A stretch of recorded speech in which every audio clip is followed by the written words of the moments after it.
Number 1 Iron Age Booty Daddy.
Ladies and gentlemen, welcome back to Iron Age Nights. What's going on, everybody? Really quickly, was the intro song malfunctioning for anybody else or just us here? All the audio sounds a little weird now, like there's static in the background. Why? I Can't hear you, Richard. Oh, yeah, or you're choppy. It helps if I unmute. That was on me. Yeah, that's on me. I don't know what's going on with my computer lately. Technical difficulties. You sound okay right now. All right. But the I intro don't know. was like whack. Dude, I don't know. Like, it sounded fine on my end, but it obviously didn't sound fine. It's got to be something. It was good backstage. It was just as soon as the intro music started, it's got to be streamed full retard. Never go full retard. Ladies and gentlemen, welcome back to Iron Age Nights. I don't even know at this point. I don't know. I try. It doesn't matter. The internet hates me. I don't know. Welcome back, ladies and gentlemen. The first Iron Age Nights of our second year. That's right. The anniversary for Iron Age Nights happened like a day or two ago, or is about to happen. But we did the celebration stream last week, and we're gonna have an awesome returning guest this week. So guys, for all of you who don't know, Iron Age Nights is the fantastic show that we bring you every single Friday, and we're going to introduce you or reintroduce you to a fantastic indie author, comic book creator, tabletop RPG creator, movie producer, video game dev. Like, those are coming. They're there. They're just not very soon. Quite yet. Very soon. They're just not there yet, but because video games take a while. But this week we have an awesome comic creator that we're going to bring to you. But before we get to all of that, and while I try to scratch my brain and figure out why my audio completely screwed up, Richard, how are you this week, good sir? Oh, I see. You know what? This week was a little bit long, but it's good because I have supplanted chat in terms of priority. Yeah, we didn't even say hello to the chat, so I'm glad that everybody's recognized who's the most important around here. I should have said hello to chat. Yep. I love you. Apparently, I'm more tired than I thought I was. Wow. He's no longer Richard the King. He's Richard the Usurper. Yeah, exactly. Oh, so great. I think I've only done that one other time. Chat. It's been a good week. Truly, from the bottom of my heart. Screw you, chat. It's been a good week. We got things rolling with Anvil. I've got the final kinks with issue number 2 fulfillment ironed out. You said kinks. Yeah, right. And I'm at the right show. I'm sure it would be. I'm sure it is for somebody, but not me. Let me put it this way: this is definitely not my kink. Is dealing with the post office or government workers in general. Not my kink. Yeah, and so I have one, but this is not it. already we're heading right off the rails. Oh, it's okay. Dojo's been here before. It's okay. Yeah, exactly. Like I said, if anyone's going to go off the rails with you. I'm fine with it. But God. Yeah. Anyway, but Iron Age Media's September voting prompts are up. Go check those out if you want to go and support Iron Age authors who are submitting stuff for Can you free. Drop the link in the chat when you. Sure. Here, I got it. It's fine. Say no, yeah, Richard. you got it? Say I got no. it. Yeah, I got it. It's fine. Are you going to drop the vote one? The one that No, just the IronAge.media because I. Okay, you can do that link. one. Yeah, no, it's the link that I have saved. All right. Well, that's good. I have a Word document with the links, and I just there you You go. should join me in making Royce's life more difficult and just say no. Yeah. There we go. That's the direct link to where the short stories are listed and voting. Peasants like me don't have access to the proper links. I'm sorry, King. Yes. Only anyway, never mind. And then AnvilMagazine.com, where you can buy the first 2 issues of Anvil and some Iron Age Media merch, as well as coming up very soon. Oh yeah, you just launched merch. Yeah, next week, thereabouts, we're going to have the subscriptions for 2024 up. So we got lots of things cooking, ads, all sorts of things. I'm trying to get ahead of the chaos. I have something that the 3 of us will talk in the background, but I've got I may or may not have pitched it to a certain background helper of the channel earlier today, but I've got something I want to talk with you guys about. And I want to throw that out there because I'm just tired enough I will forget by the end of the show. Okay. But yeah, you're talking about doing things. I'm going to talk about doing things. That's Royce being ominous. Yeah. Yeah, I know. I'm not very well. It is actually something that I would not want to reveal until it is not just a working idea, but a ready to release idea. And this is something that would actually probably take me a few months to put together. Project in hand.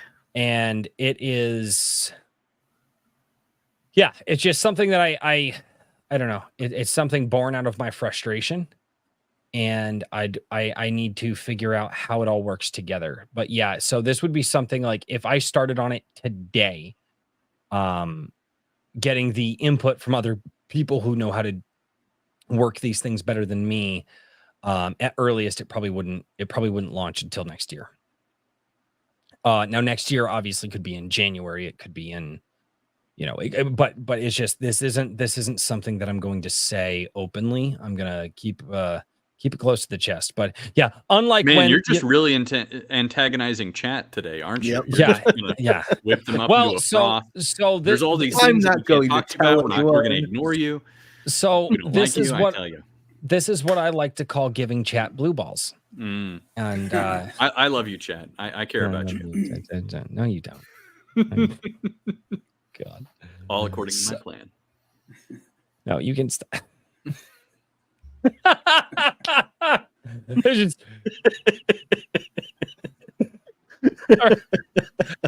I should say hello to the chat. Maybe I shouldn't skip over them. Should I say hello or should I just skip them? Should I skip them? What should I do? No, I'll say hello. You should say hello to the chat. All right, fine. Well, they are why we are even here. Dojo was just like, yeah, we got to get it out of the way. Ladies and gentlemen, over on Rumble. Yes, I did forget to say hello to the fantastic chat because I'm tired. I don't know why. I don't know. It's something about getting old or something I don't want to accept. I don't know. Shut up. Everybody's like, Royce, you're getting old. I'm like, dude, I'm not even 32 yet. Like, I'm not old. And they're like, yeah. My stepson's older than you. Shut up. See, Dojo is old. Anyway. He's like not as old as Herman P. Hunter though. Herman P. Hunter, that guy's like 120. Like, it's just man, it's like. I mean, he doesn't really look over a day over. I'd say 93. Honestly. Oh no, he's like, dude, he's a young 120. The Herman P. Hunter is a young 120. Well-maintained hedge. Well-maintained edge. Over on Rumble, we got Chatsu. What's going on, man? Garham over there. How are you guys doing? Hanging out over on Rumble. It's just the two of them. Just the two of them. Anyway, my horrible singing aside, Frederick Guimont. He says LGF, which was popularized by Evely Music on this channel. So most people would say LFG for like, let's fucking go. But on my chat, apparently it's let's go fucking, which is just sounds better to me. So chat, let's go fucking. Anyway, Horizon Talker, how are you doing? Maji Chan, she dropped in just to say hello. She was looking forward to Dojo Kun Comics, but she's got I believe she's busy tonight with work or something of that nature. Pritchard Pub, how are you doing? Evely Music, he's gonna be late. That makes him gay.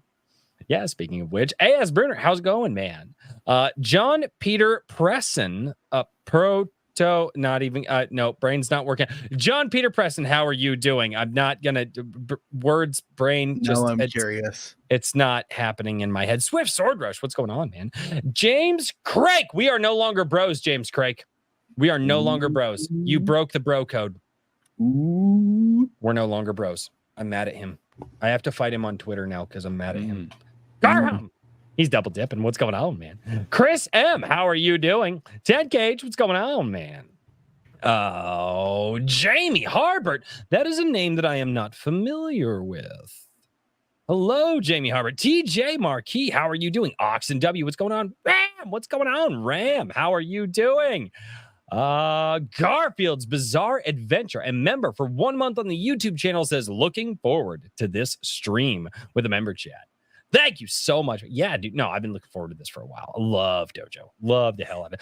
By the way, and for those of you who don't know, we'll get this shout out of the way. Dojo does an absolutely fantastic live stream every Wednesday night. You guys need to go check it out. It's called Incendiary. Still to this day, one of my favorite conversations around pop culture happened on that. And it was the sexy versus sexual in comics.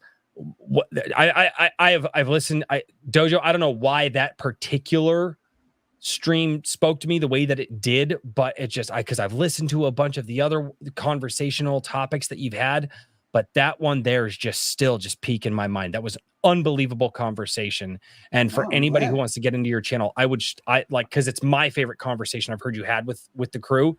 I would say go check that one out, or you can also go check out the A Drink with Crazy crew over on his channel when we did the when we got absolutely slaughtered in the trivia night. That was not the crazy crossover. Yeah, it was our show with these guys plus Murph and Dirk. So so it was the team with the least amount of people that crushed everyone else. Yep. Yeah. Not even their nerd game was strong. That's their all. nerd game was strong. That's right. Johnny Douglas, what's going on, man? How are you doing down there? Herman P. Hunter, the Lore Forge. Oh my God, he was able to stay awake past The Price is Right. It's awesome to see you, Hedge. Michael Harris, what's going on? Oh, he's gonna be so mad at me. Garham, stop it with that goat shit. Damn it, Royce. At least explain that it's about. Damn it, Royce. At least explain it's about the goat. No, I'm not going to explain that it's about the goat. That's on you. Always. We're no longer bros. We're no longer bros. Trippy Soul, what's going on? I didn't realize the chat jumped on me that hard. The Hedge is like, oh, it's on. It's on. And now I can go to the live chat. Mr. Daniel P. Riley, I would have some quippy thing about how you're going to rescue some poor abandoned story and that's been beaten and abused and someone. I'm tired, good sir. How have you been this week outside of the last 24 hours, it seems? Oh, yeah. The last 24 hours have been a mess, but otherwise the rest of the week was good. Got a lot of work done, and helping people out has always really rewarding. But Yeah. The last 24 hours have been interesting for those who may not be paying attention to social media. My daughter and her friends were in a car accident yesterday. She's fine. She's resting in the living room, next room over from here. So, we're doing well. I just needed to get some sleep. So I slept most of the day. Good. Good.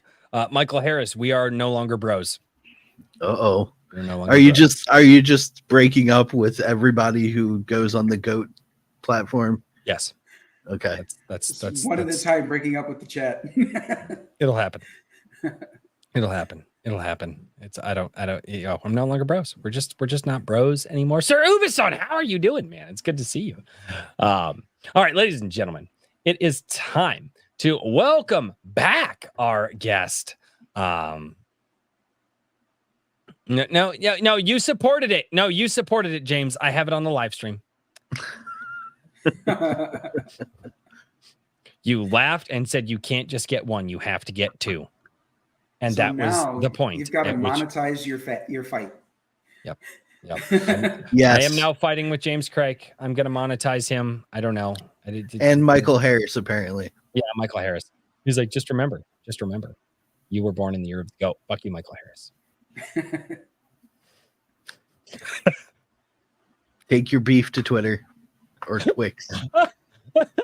Swift Sword Rush says somebody's being a salty bitch today. My wife on Rice. Other people's wives are commenting on me now. I don't know if that's a good thing or a bad thing. I'll take what I can get, I guess. All right, ladies and gentlemen, a fantastic welcome back to an awesome guest. He's got another project he's working on. Very, very excited to have Dojo back. I absolutely love Dojo's channel. He's got a great live stream every single Wednesday. You gotta go check it out. It's one of the best pop culture discussion live streams out there. It's called Incendiary. It's over on Dojo Kun's channel. And without, I guess, Dojo, man, how you been, dude, since the last time we talked with you? Well, talking about this week, as you've asked the other two on the panel, this week I've been on 18 different streams to show this project. Man. So, holy shit. Yeah, I took the week off in order to do that because a lot of the streams I went on were in the middle of the workday. Yeah. So I had a whole bunch of vacation days, which happens to me almost every year. I've got to use them or lose them. Yeah. So I'm like, you know what? This is a perfect opportunity to take advantage of this and spend this time on all these streams. It was great because it wasn't just over and over again saying the same things, because some of them had some great themes. One of them, for example, on Murph and Dirk, we talked about unsolved mysteries in our home states. And I had some doozies. Ooh, there you go. Yeah, it was a lot of fun if you can go check that out. But yeah, so wow, just life has been decided to kick me while I'm down. So yeah, or kick me while I'm busy. This year has been quite the roller coaster. Lost my dad in May, and then my wife's dad is in ICU now. Oh wow! Oh no! So she's been out of town for week after week after week. She's been able to come home a couple of days now and then, which is great because I'm like, hey, I miss her. Who's this? But her dad is recovering, but then it's a roller coaster kind of thing. You know what I mean? So understood. And so yeah, so my campaign for Projectile Reptile was I'm late. Let me just be honest with you. I'm late with that one. And we'll talk in a little while about why then am I launching another project while I'm not fulfilled that one. And that's a totally legit and reasonable question to ask. But I'm preemptively answering it because I know it would be hypocritical of me not to. Okay, because I constantly get on people who have unfulfilled, and they keep launching. You know what I mean? It's like, that's just crazy. So I have to explain why. And, I was going to say, it's been a while since you've done Projectile Reptile, though. That was like last year this time. That's right. Yeah, and so several things have happened, two of which I just mentioned, but also printer problems. It just... I've never heard of that before. Yeah, right. Imagine that. Yeah. Printer problems? No, printers never have problems. So one example, guys, I was ordering sketch cards with the Shifter logo on it. Now I know this is the one we're about to talk about.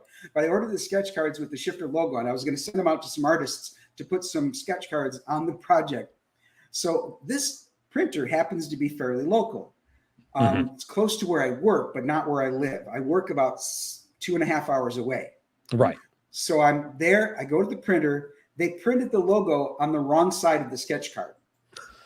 It's like, this is like one of the very easiest things you could have possibly done, and you fucked that up. Like, did they not realize that the artist needs to draw on the rough side, not the glossy side? So, yeah. She said, okay, you know what? That is a pretty easy one to fix. We'll have them ready tomorrow. Can you come back tomorrow? I'm like, yeah, of course it's easy to fix. You use the same prints and you go, yeah. Right. But I'm like, no, I live 70 miles from here. I'm not coming back tomorrow. You're sending them to me. She said, yep, you'll have them early next week. Oh my goodness, dude. All right. Okay. So let's talk about that for a minute. From legitimately every creator who has come out with a project, I think, with the exception of a couple, but I have heard Clownfish TV talk about this. I've heard Shadiversity talk about this. I've heard Richard talk about it. I've heard I think did LitDev, I can't remember if LitDev talked about it either. I've heard smaller creators talk about printing. What the hell is wrong with printers? I know, it's your one job. And it's what you do. and here's the thing: is it's not like this is an isolated issue. This is an industry-wide issue with printers. As many people, and it's industry-wide, worldwide. Like, yeah. Well, how? I don't know, because I've heard it from so many people. They have had to come out and they've had to apologize for getting things out late, and they wanted to be earlier, but the printers didn't. And then I've heard 3 or 4 different printers have changed ownership in the middle of a print job or at the beginning of one, or like, what is going on with printers? The only other profession that you could be wrong this often and keep your job is meteorology. I know. Well, I have a hypothesis about this, which is that I think quality of any kind of service, basically just all professional competency, is dropping. And it's just kind of where you start looking that you start noticing it. Oh my God. You know, and that's a good point. I think it's across pretty Garham much says, everything. or politicians. Yeah. Yeah. You get elected to higher office if you're wrong this often. But no, it's the Peter principle. Yeah, the more exactly. you fuck up, the more you go up. But it's one of these things where I think that a lot of longer lead time type stuff, like, you know, most businesses are not in the same kind of just in time sort of arrangement that small presses are, whether it be comic books or whatever else. And I think I was talking on Twitter. I had a back and forth with, I think, Immortal Rising and some other folks about, you know, like what does that just in time manufacturing get you? And, you know, is it that like Iron Agers, somebody needs to go buy a printer, like a print company? Dude, it's getting to that point. Well, who was it? I don't necessarily think that's the case. I think you've talked about it. Paladin Dragoon has talked about it. Well, you talked about it. There was somebody, I was in the, I think it was in the Gilded the other day. And somebody was mentioning is like, can we all just like pool our money together and just like a bunch of us just go in on a printer like together? Is that a thing? Is that no? Well, it was something of that nature, but like dude, it's bad.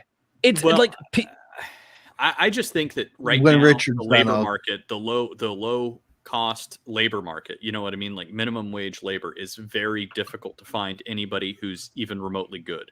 So you have to pay more. So you either have to pay the printer more to get quality stuff, or and even if you do, sometimes like they just have high turnover, you know, like it's so common for people to just walk off of hourly jobs and just never come back, you know? Mm-hmm. So I think that we have like a countrywide labor crisis, and I think it's hitting us because we're the small fry. You know what I mean, dude? Yes, and the issue with, at least from our small pool perspective, the issue is that you would find that if we pulled a bunch of money together and bought all the equipment and had a location to put it in, and then had the manpower to produce, we wouldn't make any money. And eventually it would become unsustainable, because the time period between, even if you get, say, 100, which is very unlikely, but if you get, say, 100 people that are consistently producing year after year after year, there is a gap period in between each of those projects. And by cost of materials, which is paper, ink, and machinery, plus location, Plus unless somebody's man-hours. plus man hours, you can't sustain it just on that. Most of these printers print for corporations.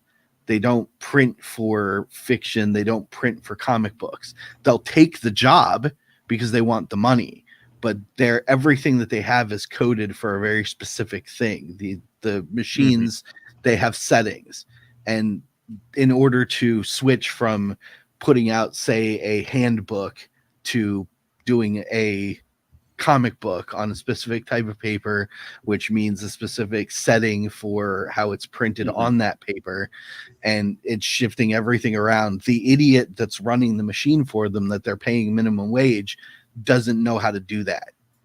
So they often screw it up, and then it slows everything back down. The other side of it is that small press is the highest turnover rate business. All the equipment that every small press uses, I talked about this, I think, a couple of weeks ago, is wholesale purchased from another small press that went bankrupt. Yeah, that's true. Well, because that's what you were looking at too. Yep. And and my goal, what I kind of want to do is try and form a relationship with, like, my printer, for example. And I mean, he's been in business for, like, I don't know how long, but he's got stuff that looks like it's at least 15 years old. Like, he's been doing this for a while. And my inclination is, find somebody who is experienced and then go to them with a kind of group buying power, that and try would and be figure out something to where you can give them an assurance. Hey, if you buy, if you spend the money on buying pallets of the kind of paper that we're going to use in comics, then and huge quantities of the toner and everything else that you're going to need to do the proper printing, color, and everything else, binding and all at of the that. beginning of the year. Well, this guy, I love this guy because he's very upfront. He's like, if you order more than 1,000, there's no way I'm going to bind it because it's not worth my time. It's easier for me to sub it out. Right. There's a binding shop that does nothing but binding, here in Houston.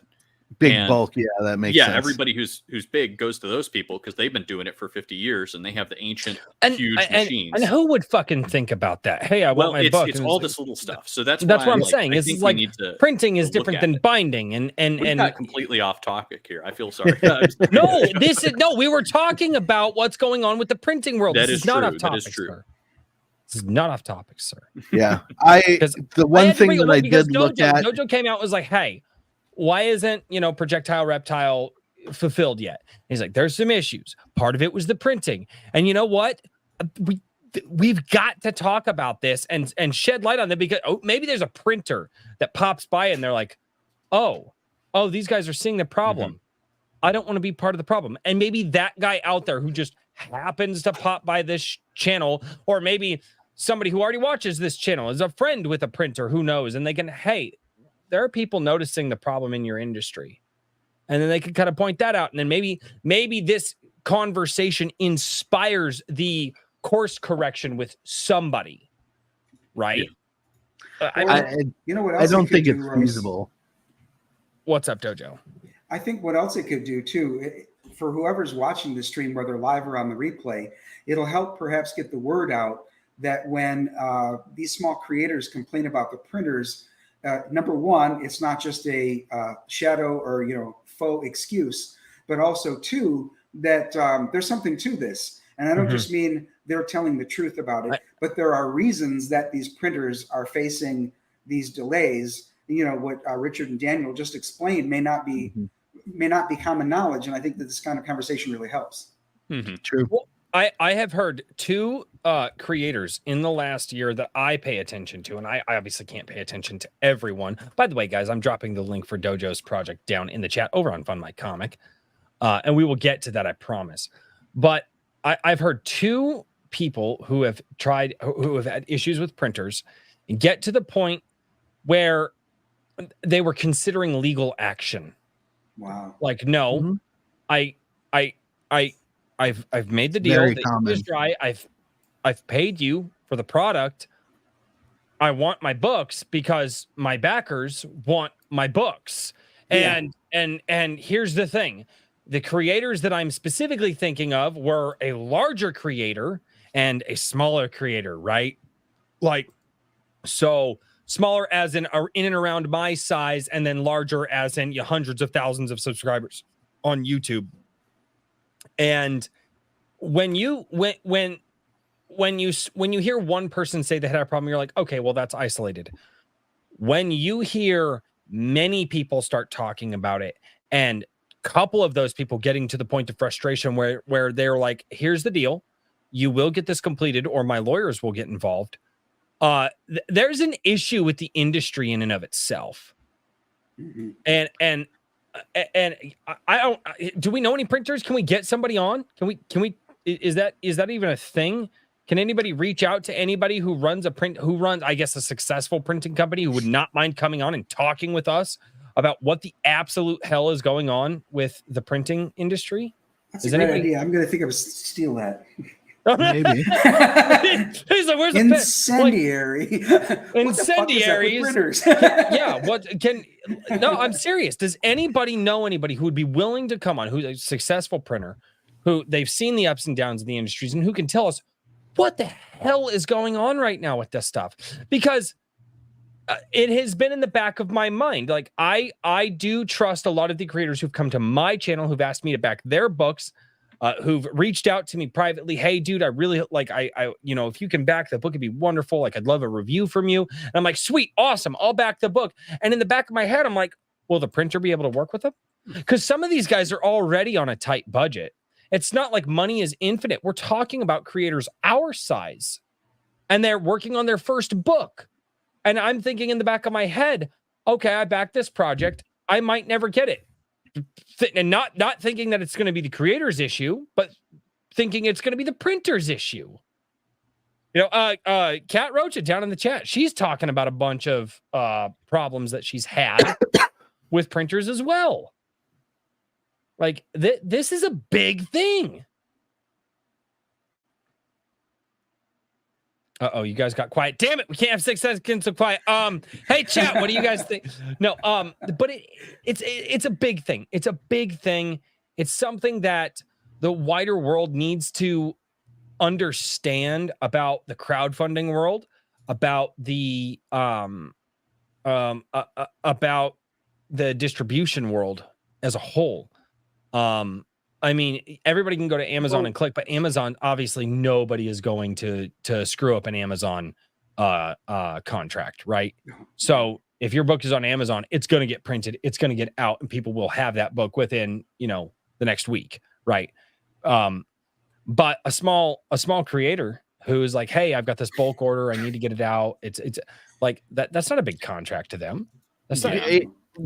But there's a lot of minor moving parts when it comes to the crowdfund concept versus the standard system. Yes. And that's most presses work under bulk order. And with crowdfund, a lot of creators have a tendency to try to prepare for it, but not actually start the process until they have their funds in order.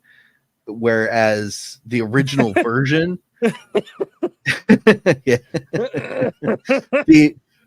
whereas the standard is that the companies that keep these businesses running are paying for this stuff in bulk at time of order, and then it's fulfilled over a specific period of time. So crowdfunder creators are doing it the exact opposite way of how most presses operate. They're like going in the opposite direction. Mm. And so there's going to be a conflict there. Like, we'll use Eric July as the example with his pre-order thing. He had put the money forward, printed X amount, and then ran his pre-order and whatnot and got fulfillment going, and then had I believe he had to order a bunch more because of how big it got. He actually, but he had a fundamental amount set first. Yeah. With a contractual agreement that, you know, it depending on order, like another bigger order could come in later. Yeah. So part of the process with the creator system is what we're trying to do is find out how many we need before we make the order, which then is, you know, it trips up the whole system. Well, and it runs right back to the whole just-in-time manufacturing concept, basically. And that's hard to do. It's very hard to do. It's honestly, it's more expensive on a per unit basis, but it makes more sense in the long run of things because of, you know, the income that's freed up or the money that's freed up. But one of the things I kind of wanted to rewind the conversation slightly, which was we're talking about like Print Ninja, and we're saying, well, Amazon as a good example. Well, Amazon actually is quite bad at producing magazines based on what I've heard. If you want to have them run actual like quality color magazines, I've heard that they are extremely hit and miss in terms of their quality because they keep buying up their competition. And one of the problems, you know, I look at is, you know, we can say one of two things. One is you can go big with Amazon or Print Ninja or one of these other ones who maybe they do produce good products and everything else, but they are the big, the giant Leviathan. If that's not decentralized at all, and I'm always in favor of that. I understand there's a lack of efficiency associated with that, but I'm always in favor of trying to develop some alternatives. And then on the other end of that spectrum, people will say, let's just buy a printer. Well, one thing I'm very like more than decentralization, more than anything else, I'm a big advocate of we need to make this something that you can make a living doing. If we want the Iron Age to succeed, if we want culture to change, we have to make it so that people can make a living, not just scrape by, not just find a few fans, but ultimately make a living doing these things. You know what I mean? And my worry whenever people say, oh, well, we should buy a printer, we should go in on this or whatever else, you know what I mean?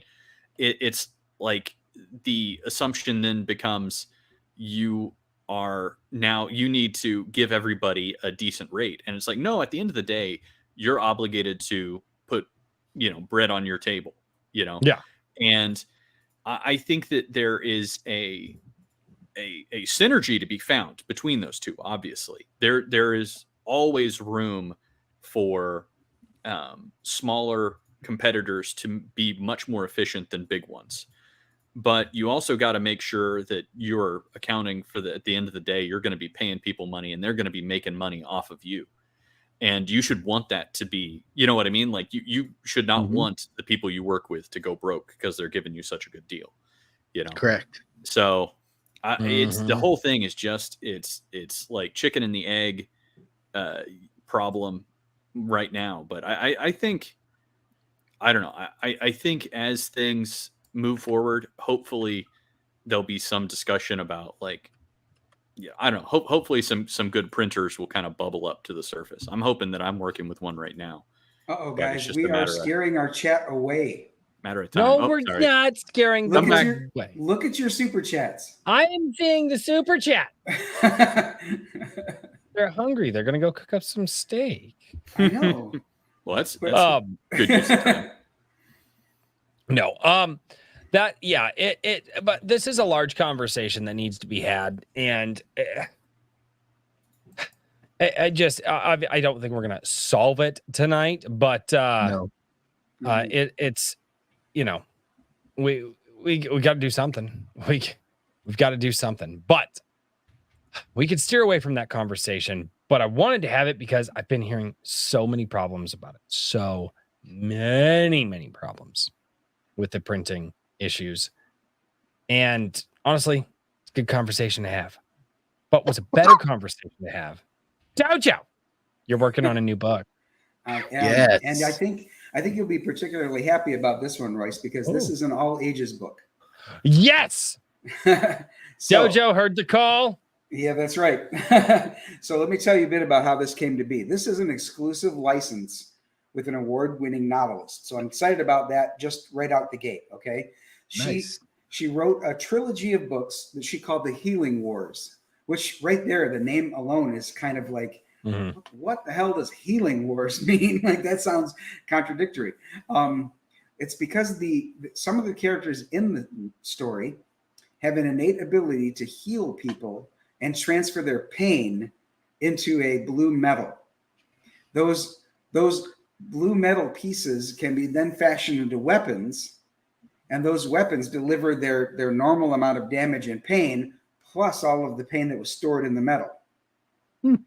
So I'm like, that's clever as hell. I think that's a great idea. All right. So let's go over here to the Fun My Comic and let's play trailer really quickly. Naya is an orphan with a rare gift. Others with this gift can take pain from a person and transfer it into the cobalt blue metal known as pinvium. But Naya's gift is flawed. She can only transfer pain from one person to another. Orphaned on an island nation occupied by a conquering enemy and trying to locate her missing sister, Naya has to make sure they don't find out, or she'll be weaponized against her own people. Be sure to back Janice Hardy's The Healing Wars, Book 1, Part 1, The Shifter, from Dojo Kun Comics. The artwork looks fantastic, dude. Isn't he great? Yeah. I've worked with Zilson before. He did numbers 3 and 4 of Siamese for me years ago. So it's great to get back with him. We've got a great working rapport. And I've been saying this week, one of the things I wanted to mention about his ability is he can make these teenagers, which is what most of the protagonists in the book are. They look like teenagers. They don't just look like shorter or smaller adults. You know what I mean? Their faces have more soft features and they're more rounded. Just, he has the skill to make them look like teens, which is pretty important. Hail Tank Ferret, thank you. I appreciate that. So this story, Naya, as the narrator mentioned there, she's an orphan. She's homeless. She's got to keep her ability to shift pain from one person to another hidden, or they're going to recruit her for the opposing army who have occupied her country. She can't work for the Healers League, which is where most of the people with this ability work. And those kids transfer it into the metal, as I was mentioning before. She can't do that. So they would treat her like a freak, or, the army would grab a hold of her. So she needs to stay on the down low. This is a hero's journey story.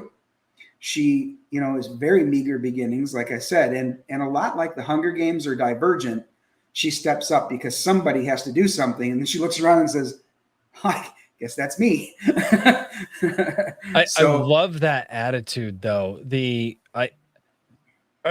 I think a lot of people should embrace that attitude. Is anybody else doing this?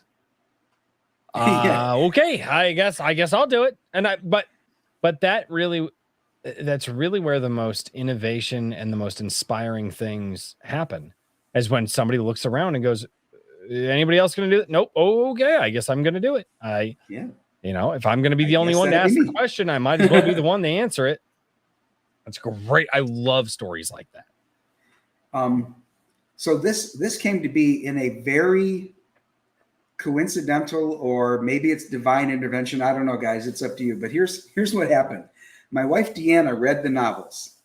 She said, I know that you like books like Wheel of Time, Lord of the Rings, Song of Ice and Fire. She goes, I know you like those. And those are high fantasy, 800 to 1,000 page books. Mm-hmm. This one here it's aimed at young adults. So it's going to be a really quick read, but I think you'll really like it. There's a lot of elements in this that I think you'll find interesting.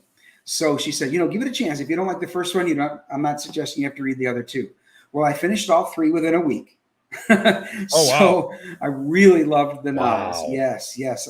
They were a quick read, but I loved every bit of the world building that Janice Hardy does. She's good with even like nicknaming things, like her character is going to transfer the arthritic pain from somebody into someone else, and everyone in their world calls it knuckle burn. And I mean, it's just, it's not something really cool. Yeah, it's not something insanely clever, but it's like, that's a clever thing to do, is to call it knuckle burn, because you know, pretty poignant. So she said to go ahead and read that. I did, loved it, and it just so happens that right after reading it, my friend Steve and I were talking. Now, I don't normally talk to him about all the books I read because he's got his own set of books that he reads, and it just so happened I just read it. So I said to Steve, "Hey, I just read this trilogy. I think you might like it too. It's a really quick read." He goes, "Oh, I know, I read it." I'm like, "Oh, you did?" He goes, "Yeah. Do you want to talk to the author?" I'm like, yeah. What? How would you arrange that? He says, "I work with her husband." So, yeah. Now, get this though. Steve and her husband both work for a software development company. They work remotely. Janice and her husband are around 1,800 miles away from me. So and Steve, he's local to me. So the fact that Steve knew her husband after I just finished reading I mean, what are the chances of these things? You know what I mean? It's like the odds against this were pretty high. So I said, yeah, put me in touch with her if she wants to, if she's willing to talk. Well, it turns out that not only was she willing to talk, but she's a podcaster also. She's got a show called Fiction University, where she helps people write their novels or write their stories. She talks about, keeping your tense consistent, the voice of your characters, and all those things. So when she got my pitch about making this into a comic book, she was excited. She said she and her husband are comic book fans, that maybe not fans like the 4 of us are, but fans enough that she thought this was an exciting idea. And so we hammered out a licensing agreement. And there's where I want to talk about why am I launching this before I'm done with Projectile Reptile. The licensing agreement, number 1, is part of the goal that you see. That's why it is where it is. I need to pay for it. And number 2, it has an expiration date. So if I don't, why it's so long. Well, what I'm saying is, if I don't get on this, whether I'm done with Projectile Reptile or not, this could expire. You know what I mean? So this agreement that I've got, she's great. I think she knows about my excitement and passion for making comic books, but she could easily say at the end of the expiration date, if it's not done, well, Brian, you sounded excited, but apparently I got to take it somewhere else to get it done. I don't want her to do that. I want this to come out from Dojo Kun Comics. So, okay. So really quickly, because I scrolled this just briefly a minute ago, the comic panels and puzzle pieces. Yeah. That is, I'm not saying it's never been done before. That is brilliant. That all credit to my artist. Brilliant. I told him, well, I write my comic books as if they are a script. Okay. I've been a singer and an actor since I was in the 6th grade. So I approach writing comic books as a script. It looks with the blocking, and I'm telling them exactly what camera angle it should be, et cetera, et cetera. But having said that, I give my artist quite a bit of leeway, because after all, he's the artist and knows these things pretty well. He's been at this a while. So I said, if you have a better idea and you think that something would look better, different angle, different cinematography, however you want to do it, let's talk it out. Most of the time, he draws it exactly the way I wrote it. But for the few times that he's had a better idea, he's truly had a better idea.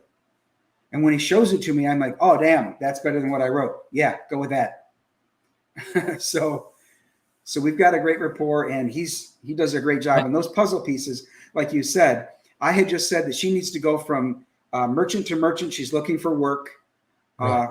She's going along the docks. And he said, oh, I got an idea. Very good.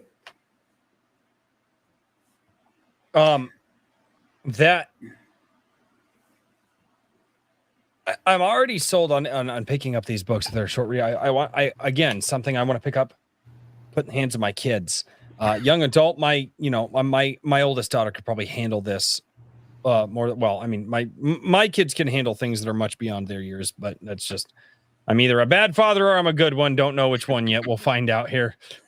We'll find out here when they get on their own. But no, the knowing that you've got a timetable on this, which is why I was confused.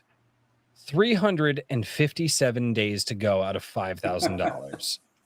And now that you say that there's an expiration date on this, I'm like, I get it. That, and just the way that this came about, again, whether it's divine intervention or whatever it is, or dumb luck, sheer dumb luck. It is something to push for. And that's, I mean, again, it already sounds like a project that I mean, the books are out there, so I would love to go pick up the books for my kids. Yeah, that's something I want to say. I know that I said that this trilogy was written with a young adult audience in mind, but honestly, having read them and gone through the process of distilling it down to the first 92 pages of the first novel are represented in this first issue that's 28 pages long. So it's almost a 4-to-1 ratio, novel pages to comic book pages. So having done that and gone through the process, I'm comfortable telling you, Royce, that a 7-year-old could read this and it would be fine. That's awesome. So I happen to have one of those. Oh, okay. So awesome. Yeah, I mean, just one. The others aren't 7 anymore. They're not. Yeah, they do that. They age. They do. It's weird how that works. It's weird. I know, right? Yeah. I look at my kids who are both in their 20s now, and how'd that happen? I look at my oldest. My oldest is up to my shoulder now, and I'm just like, just yesterday you were here. You just. I mean, I have pictures of me in my leather jacket passed out on my recliner with my little one in this arm, and it just dude. I find it very odd to tell you I have a daughter-in-law. It's like, what? I have a daughter and another one who's soon to be engaged. So it's like, this is crazy to me. I knew it was going to happen. It's just hard to grasp. Yeah. Well, and and that, talking about kids and how just awesome they make your life and all that. It is such a motivation for me on this channel. And because I think all of us are motivated by how bad the modern mainstream is. And for me, it really started pushing me into this space, because when I was younger, I was not an indie guy at all. I didn't even like to read. But long story there, but I was the guy people were like, oh, dude, you've got to check out this book. I'm like, I'll check it out when the movie comes out. And they're like, no, this author's not big enough. They're probably not going to get a movie. I'm like, guess I don't need to check out the book then. Like, I was that jackass, right? Wow. Yeah. You elitist, you. No, I didn't read at all. I was a pleb. Oh. I was, if it wasn't in the moving pictures on the TV screen, I wanted nothing to do with it. I hated reading as a kid. Aside from a couple of books, I hated it as a kid. So you were the one that read "Are You There, God? It's Me, Margaret," right? No, I don't even know what the hell you're talking about. Actually, oh, dude, I guess I made you myself again. Never mind. A lot of moving right along. I read a lot of older books. The school that I went to had a lot of older books and stuff like that, and most of them were just trash. Favorite book, probably still. Well, I guess technically my second favorite now, because the first favorite's over here in the case. But when I was a kid, my favorite book that I ever read was Call of the Wild by Jack London. Oh, okay. It's still to this day. Favorite series of books that I had to read. And again, I read because I was forced to, and it was very, very, very much, I would get in trouble. I would get grounded if I didn't read, and I didn't like it. Reading was not my escape. Reading kept me from my escape, which was going out in the front yard and swinging a stick outside and pretending to fight whatever I was fighting that day. But the book series that I love, the book series I loved was the Boxcar Children. For those who've read that, I actually turned Daniel onto the Boxcar Children. But I was not that guy. And getting into this whole thing with, Eric July, he does his book and everybody's super hype, and and then Critical Drinkers talking about doing a movie, and then Clownfish TV is releasing a book, and then all of a sudden, Drunk 3PO is doing a book, and then everybody's doing a book, and all these creators that I'm following, I'm like, man. And then I'm talking about stuff, and then other authors are like, hey, I'd really like to be interviewed by you. And I'm like, what the fuck, me? And I'm like, it's one of those things that just kind of happened. It's like, well, wait a minute. You guys are offering something. And one day it clicked into my head. I want better media for kids. I want my children to grow up with stories that I grew up with. I grew up with some really cool television shows and stuff. I grew up with, the Power Rangers at the time, and like Digimon and the Justice League animated, Bruce Timber.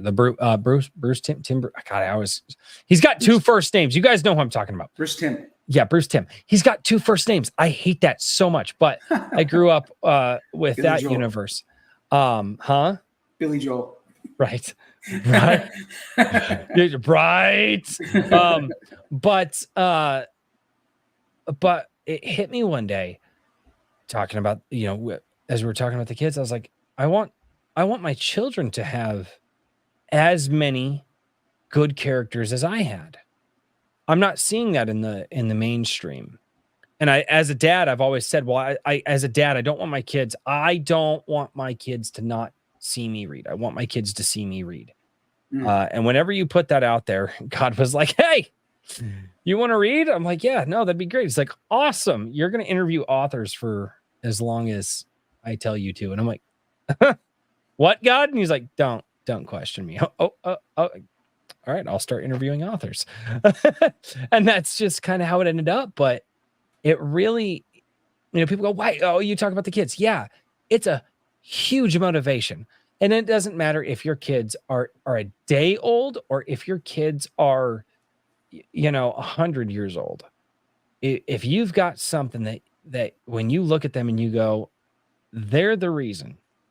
That's the reason I do what I do. That's the reason I push as hard as I do. It really does change your mind, and it changes your perspective on so many different things. And it when you say, this is a 7-year-old could pick up these books and read it. I will be talking with my wife about looking into these books, because my children, and they deserve this only because they are my children, and I would expect any father to say this about theirs. My children deserve as many good characters as I had when I was a kid. That's right. And I would expect Richard to say that about his kids, and you to say it about, even though your kids are older, I would expect Daniel to say it about theirs, about his. But yeah, it's our children deserve the absolute best, most magical childhood that we as parents can provide them with, while still preparing them for reality. Because the magic of being a child only lasts so long. And as a father, I need to prepare them for reality, but I don't want that magic to leave too soon. Agreed.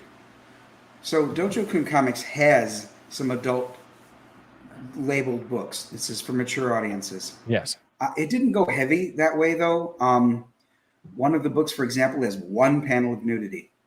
But I'm going to stop that and only go for like the superhero. When I do the superhero genre, I'm not going to worry about, like you talked about earlier, sexy versus sexual is a big difference between the two.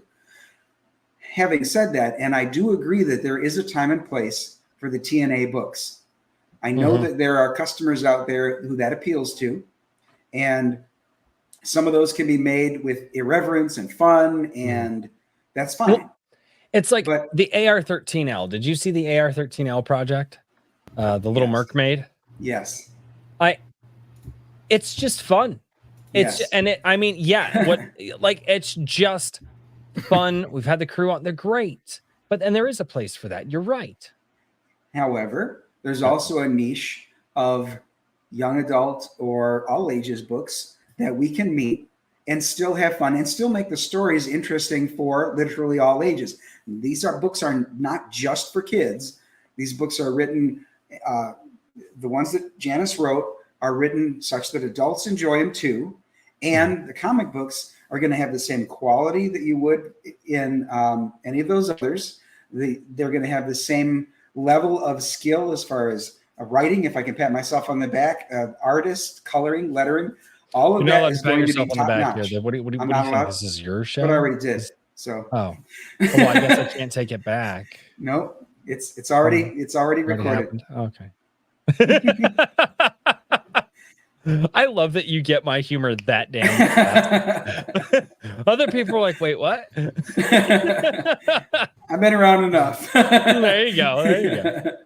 So yeah, in fact, I'll tell you this, guys. I've been collecting comic books for 50 years. So I have read the gamut from what I consider to be the bad writers all the way through the very gold standards of writing. And I try to emulate those that I enjoyed most in my formative years. So were there great writers since those formative years? Absolutely. And there were some way before those too. But the ones I always point to and try to emulate are Marv Wolfman and Chris Claremont. Those two in their heyday had the best characterization skills. They were able to portray the characters as relatable people, despite the fact that they had these super fantastic powers. They were still relatable people who related to one another because they had individual personalities. And that kind of thing is very important. And you'll find that in what Janice writes as well, even though she's not writing comics. That's what I look for in my entertainment. It's what I look to emulate when I do my writing. So, it's up to the individual interpretation of my backers as to whether or not I even come close to that mark. I hope that they enjoy what I do, and note that I try to do the same. I've been at this a while too. Although I've been collecting for 50 years, I've been publishing now for almost 10. Before I found the crowdfunding universe, if you will, I was publishing for about 6 years. I was publishing. So yeah, I had 11 comic books on Dojo Kun Comics. And I worked for 2 small press publishing companies before I started my own.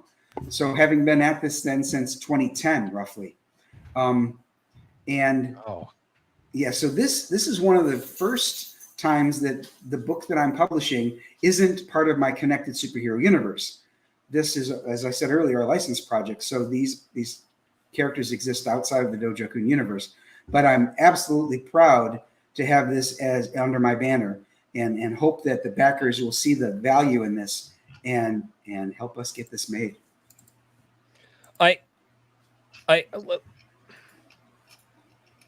It is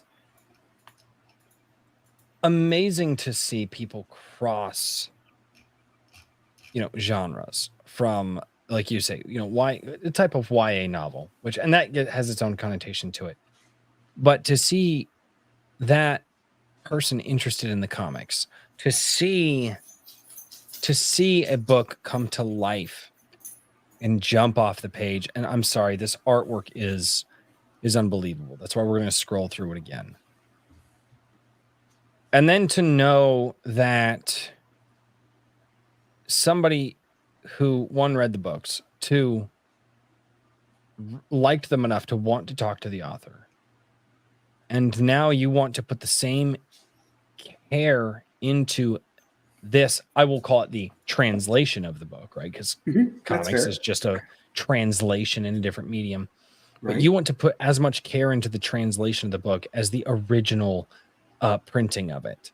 And you can hear that when you're talking about it.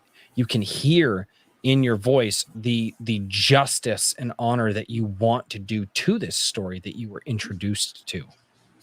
One of the great things about this project is that Janice herself is my editor. So that's part of our agreement. Yes. So she has final approval on the art. She has final approval on what goes into the book. And honestly, there was a scene where she's like, that's not really as important as this other one I'd like you to keep instead. No problem. I was like, absolutely. I want to keep this with her IP, with her vision intact. Oh, you know what? If you could stop the scroll for a moment and go up to that cover there with the sword, right there. That one there was drawn by Renzo Rodriguez, and Renzo, that's such a great cover. He really loves to draw the sexy ladies. Okay, mm-hmm. He drew this character very voluptuous, mm-hmm. and I said, this piece of art is fire, dude. However, she's 14. He's like, oh. Was there always a chicken there? There was always a chicken, but okay. The chicken was differently placed, so he strategically moved the chicken. Was it nestled? And he turned her body slightly so that it wasn't a full-on ass shot. Okay? I'm like, now you've got the idea. This is supposed to be a 14, maybe 15-year-old. Okay, one thing, this is just a personal gripe of mine. It's just a thing with me. The stomach line, like the ab line there. Yeah.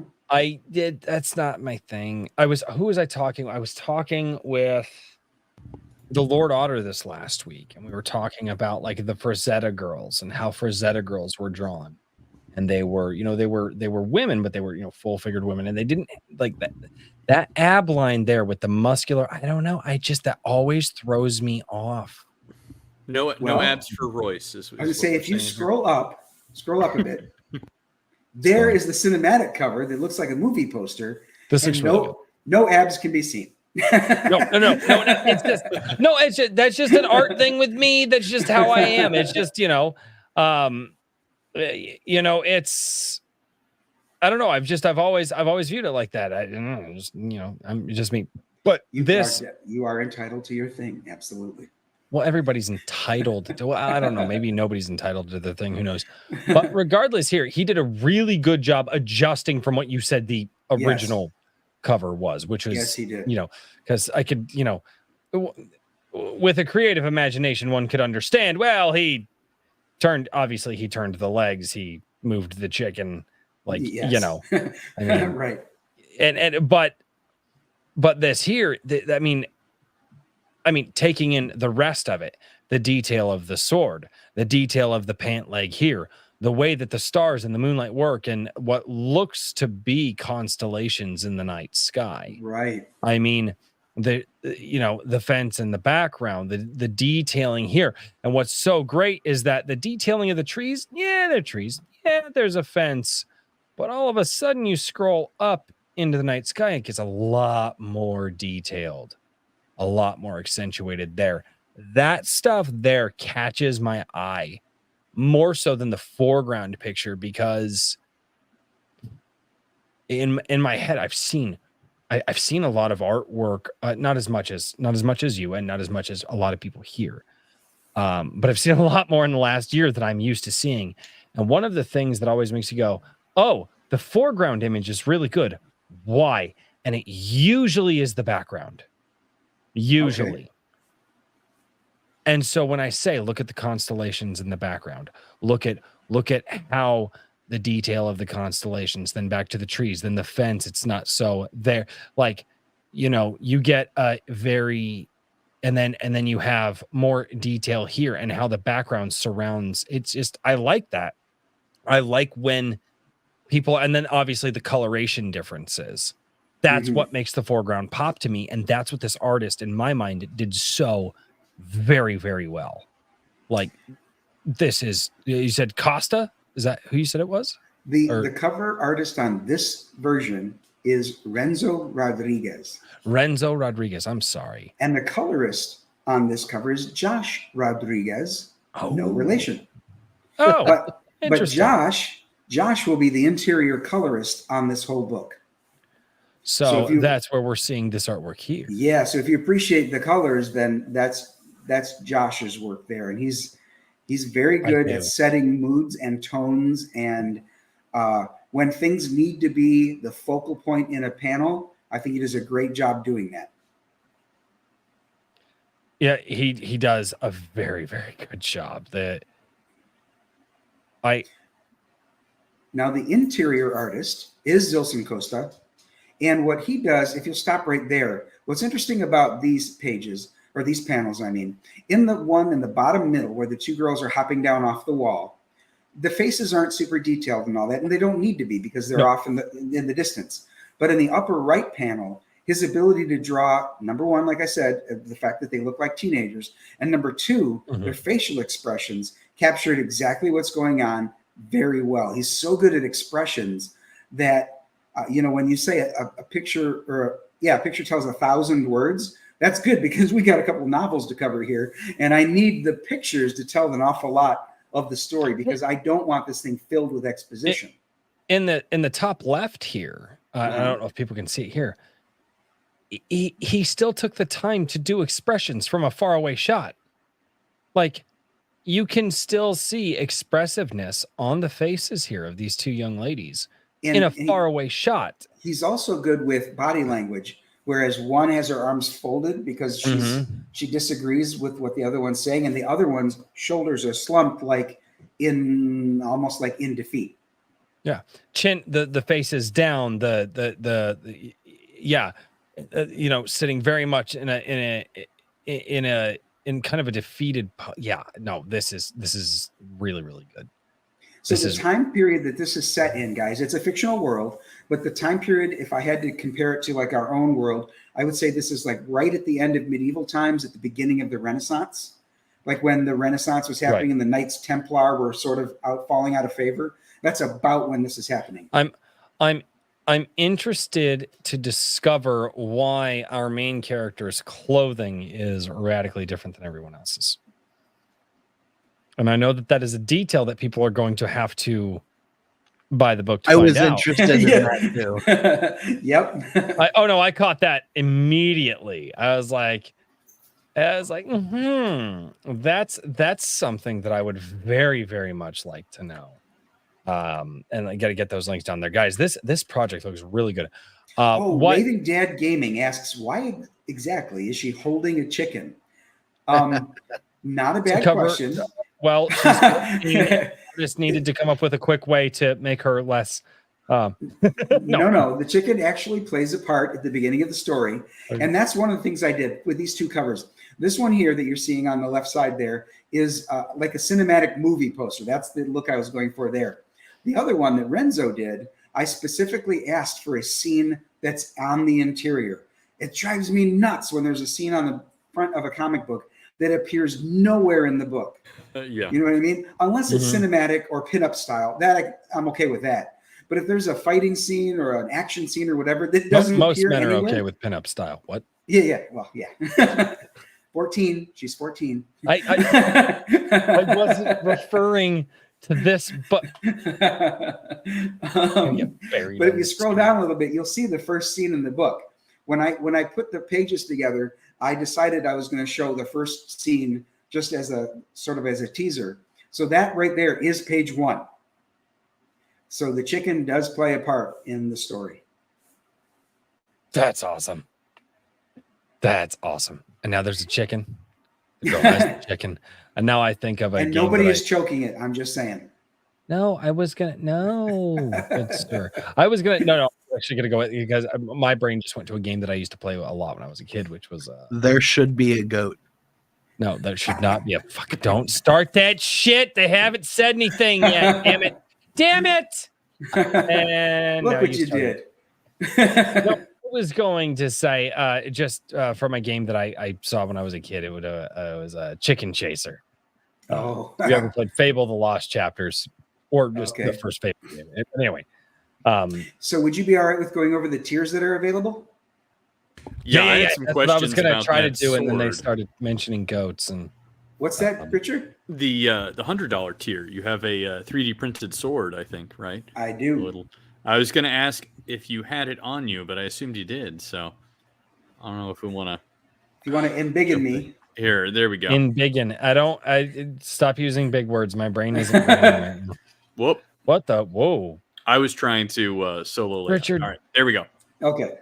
So as you can see, the character who wields the blade is named Danello. So this is Danello's blade. The stand and sword, they're pretty big, as you can see.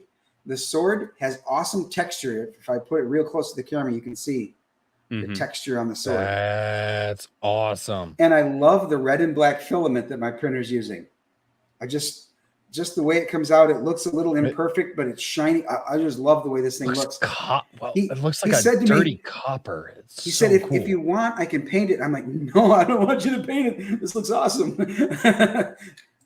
So that's the 3D printed sword in the top tier that Richard was mentioning. That's the $100 tier. My printer is willing to print 10 of these for me. So it's a limited edition. It takes 16 hours to print each one. Wow. Sounds about right. That's awesome. Really cool. Yeah, Richard's not paying attention. He didn't want me to do it. Did you want me to? Yeah. Okay, sorry. He literally did the finger. He was like, "Hey, like, think." No, I alt-tabbed to look at chat for 1 second. You guys throw me under the bus. Why are you alt-tabbing to look at chat? You should. Because RH Snow showed up. Hail. And so, do you not know how? Hello, to pop Queen. Out chat yet? Do you not know how to pop out chat? They've been here for over but I'm a on year. one screen, so there's only so much You room. can don't even give me that. Let's not derail. You don't even want to know how much I've got going on one screen. 17 different things on one screen, and Richard's like, "Nah, dude, I can't do it on one screen." Hey, be nice. Trying. A lot of bitching in this episode. I know. Am I going to have to separate you two? Don't make me turn the car around. I will turn this stream around right now. Oh, shit. Sorry, Richard. Oh, thank you. Yeah, it's mad. Okay. I've just been brought refreshments. That's awesome. See? Refreshments. Good to have a good woman in your life. Yeah. So, I did want to go over the tiers really quickly. Okay. Yeah, let's do that. Because one thing that caught my eye, which is something that my family, specifically because I have 4 kids, I was like, wait a minute, why is this so inexpensive? The Shifter coloring book. Yeah. 22-page coloring book. Here is that alone is worth the price, because my kids love, especially my daughters, love coloring. Help, my wife, when she is just like, I need to chill. The children have been in. Sometimes my wife will look at me and she goes, I'm going to go up to the room. I just need to chill. I just need to be alone. The children have been children today. We have 4 children. My wife homeschools. She's around the children a lot.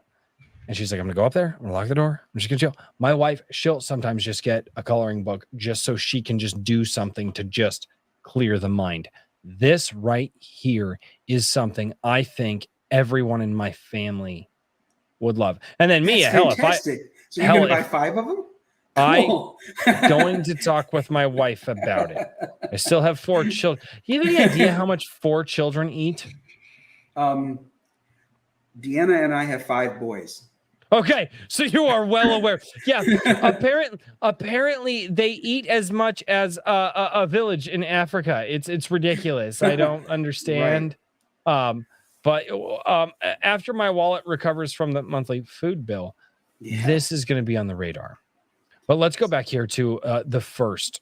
Yeah, so within my comic, as you put the tiers in, unfortunately, you can't yet, they're working on it, change the order of the tiers. So they're going to appear on your tier section in dollar amount order from lowest to highest. Yeah. So the making of Ashcan is the first one you see here.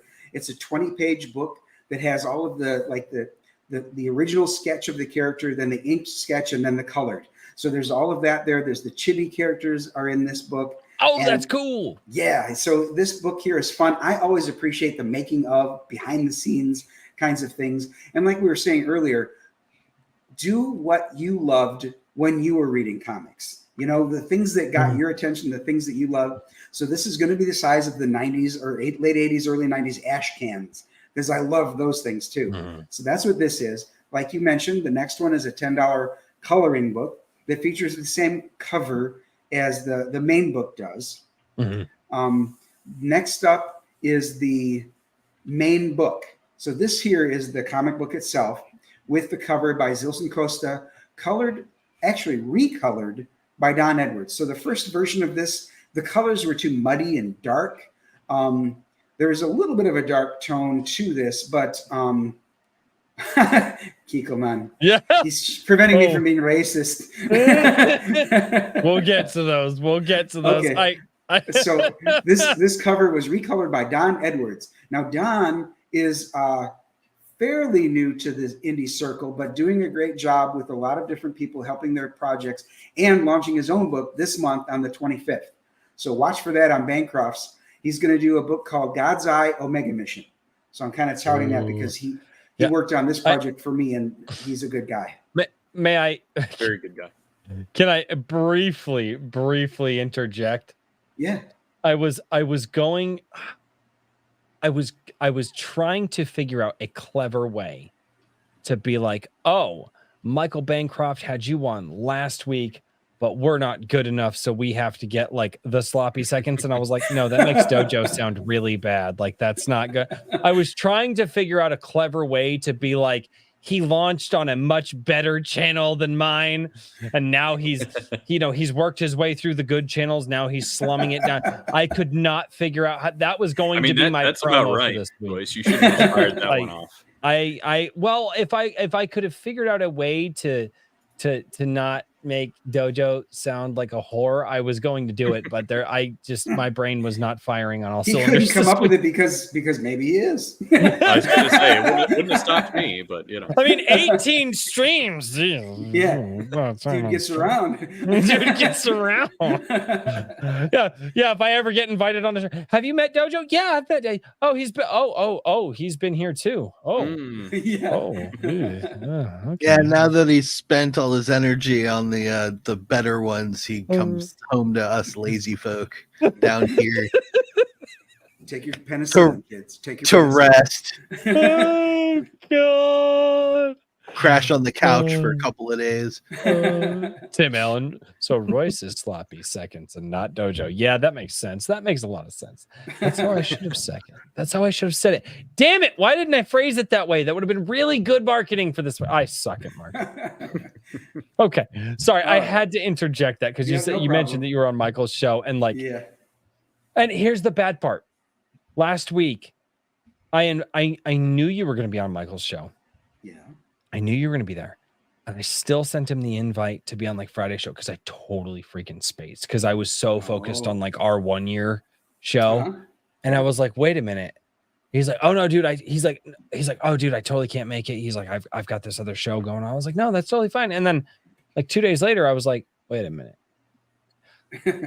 I know exactly why he can't. Yeah, guys, I launched on Friday the 13th. So either that's brilliant or incredibly bad. I don't know. We'll see. But I don't have frigatriskaidekaphobia, so I think we're okay. There you go. Okay, we're going back to this because that's a word I'm not even going to pretend to know. We'll frigatriskaidekaphobia. It's the fear of Friday the 13th. See, if you only had the fear of the number 13, that's triskaidekaphobia.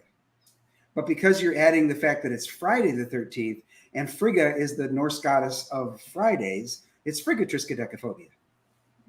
Hey, look at that beer. The more you know. The more you know. All right, let's get back in.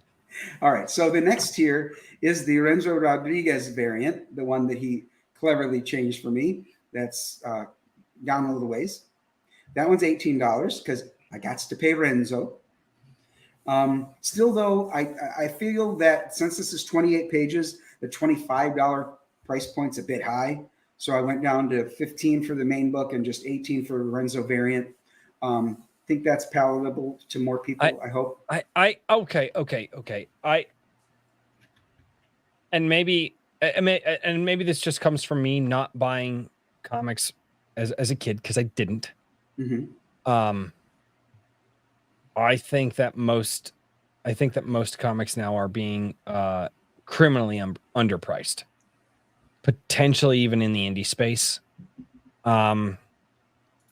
And I think that because You look at man hours put into it. You talk with people. One, there's writing. There's conversations going back and forth. I mean, a lot of these are not coming together overnight. They're not 1 week turnarounds. $1 a page, I don't think is bad. Now, I know that it's been skewed a long time because Marvel and DC have kept their comics just criminally underfunded. And at one point when they were selling 1 million or 2 million copies of a book, it was sustainable there for, well, actually, no, it wasn't, because they were still going fucking bankrupt in the 90s. But does anybody else share that sentiment at all? Does anybody else feel that, and it's part of our times, right? The times are getting tough. We are in a recession. I get that. But I do feel that some of these books are underpriced. Well, personally. when you're talking about the indie sphere, what I would say to that is, in addition to the fact that we're producing these books, crowdfunding is its own sort of animal, because we also have to, well, we don't have to. A lot of us choose to produce other tchotchkes that go with the book, like the stickers, like the prints, like the ash cans, like the coloring books. I could go on and on. There's bookmarks, there's magnets, et cetera, et cetera. And to put all those together, even though I'm not the one creating them, that takes some time with contacting all these vendors, back and forth, getting the samples and the print, the print previews. And you get the magnet in, and it's like, that's not the right size. So you got to deal with that. And like the sketch cards I talked about earlier. So a lot of these things, there's an awful lot of work, and the creator wears an awful lot of hats. Now, with somebody, with me, I'm just a writer, hashtag just a writer. A lot of people say, quit saying just a writer, because the writing is a pretty big piece of this too. But with some creators, they have the uncanny or, fortunate ability to also draw it. I'm super jealous of somebody like Bancroft, who can put to paper the story he thought. You know what I mean? I can put stick figures on there, maybe a little bit better than stick figures. I can do like a storyboard that gives the artist a little bit of an idea. It's not so bad that they can't tell. But really, when it comes down to it, I need to hire an artist. So now there's conversations going back and forth with an artist, then a colorist, then a letterer, then the editor. So there's so much that goes into making these things that I agree that $1 a page is worth it. Now, also, too, keep in mind that when you're backing a crowdfunder, you're backing a project, helping this project come to life. You're not actually buying a comic book. If you go to a comic book store anymore, you'll find comic books far less than $15. Let's be honest. The thing is, those companies have already paid for the whole production of all of that.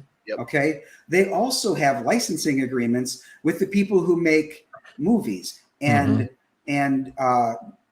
everything under the sun, underwear, mailboxes, lunchboxes, you name it. They can put Spider-Man on anything. That's what really pays the bills. Not the $5 you're paying for the comic book. So those of us in the indie sphere, when we ask for crowdfunding, we're truly asking for the crowd to fund the production of the book. Now, some creators are fortunate enough that they can pay for it all beforehand and then ask the crowd to help them recoup their cost. Not all of us can do that. And I think both of those are actually valiant efforts. Like to say, hey, we've already paid for it. If you'd like to get it in your hands, and I think that's fair. And for somebody who's like, hey, look, it's on paper. Here's the proofs as what you're showing. But to get it in your hands, to make this a thing, we need some help with the initial funding. I think both of those are fine, as long as you're fulfilling on those things. You know what I mean? Yes. And because I feel like it's getting better, but I heard years ago there was a big problem with fulfillment with a lot of people, and that put a lot of people off. Some people worry about that, and I know why. I'm one of the people who have several campaigns I backed in 2021 that I still don't have. So I understand that some people are making that a concern, but you said earlier I can't pat myself on the back, and to that I say tough. I'm going to. One of the things I wanted to mention is, for some of us creators, this isn't how we make a living either. This is our hobby. Would I love to do this for a living? Like Richard mentioned earlier, 100%. This would be awesome. If you can do what you love, you won't work a day in your life. So I mean, if I could do this full time, absolutely. Yeah. However, as an anti-money laundering special, fraud examiner, internal auditor, it'll be a while before this can replace my income. Oh yeah. You know what I'm saying? So why don't you put those skills to use in other places? Like bookkeeping. You got to have a market for it. You know what I mean? Like, so don't get me wrong, Dojo. I love you, and I love what auditors do for the industry in general. But individuals don't love auditors. I'm so sorry. I'm sure you've never heard that before. But yeah, it's not like individuals could love auditors. You don't. Could I could like Dojo. You can come over to my house. I'll make you dinner. We can hang out. But just well, here's the thing. I'm afraid to start nosing around. Are you trying to get a free book? Like, dude, you're whining and dining. No, and then it's gonna be like, oh my god, I have to fix this. When I say I'm an auditor, I fix it. It's like admitting that you want to accept that pain is very. When difficult. I say I'm an auditor, a lot of people automatically assume I'm a Fed, an IRS auditor. I am any kind of auditing. Well, I'm a any kind of auditor. Auditing can be painful. So if you are doing something untoward in your home or on your taxes, I won't know. So I wish worries that I could cheat on my taxes. That would make things a lot easier. You don't. No, you don't wish that. Dude, there are so many rules. Like, you don't even have to cheat on your taxes. You just have to know some of the rules, and then the state of Texas guessed wrong about how much taxes I should be paying, and then was like wanting to fine me because they guessed incorrectly. And I called them today. I was like, "What is this?" They're like, "Well, yes, you hit quarterly reporting, but we automatically switched you back over to monthly reporting because that's what we want." And I'm like, "Well, whoa." Anyway, it is what it is. The reason I bring up the fraud examiner thing, it's not a flex, but what it really is to let people know that I need to be above board and transparent and ethical, because if I'm not, I can't become a grifter in this circle. Okay. If I'm not, I can jeopardize 5 professional certifications. So it behooves me to make sure that I stay professional, even in this hobby of mine, so this will get fulfilled. Totally get it. This will get fulfilled. There's not a grift. You saw some of the pages. There will be all of the pages. Well, on that thought. It's going to challenge me. Richard. Yes. Good sir, I think that you are about ready to call it an evening. Yeah, it is my bedtime.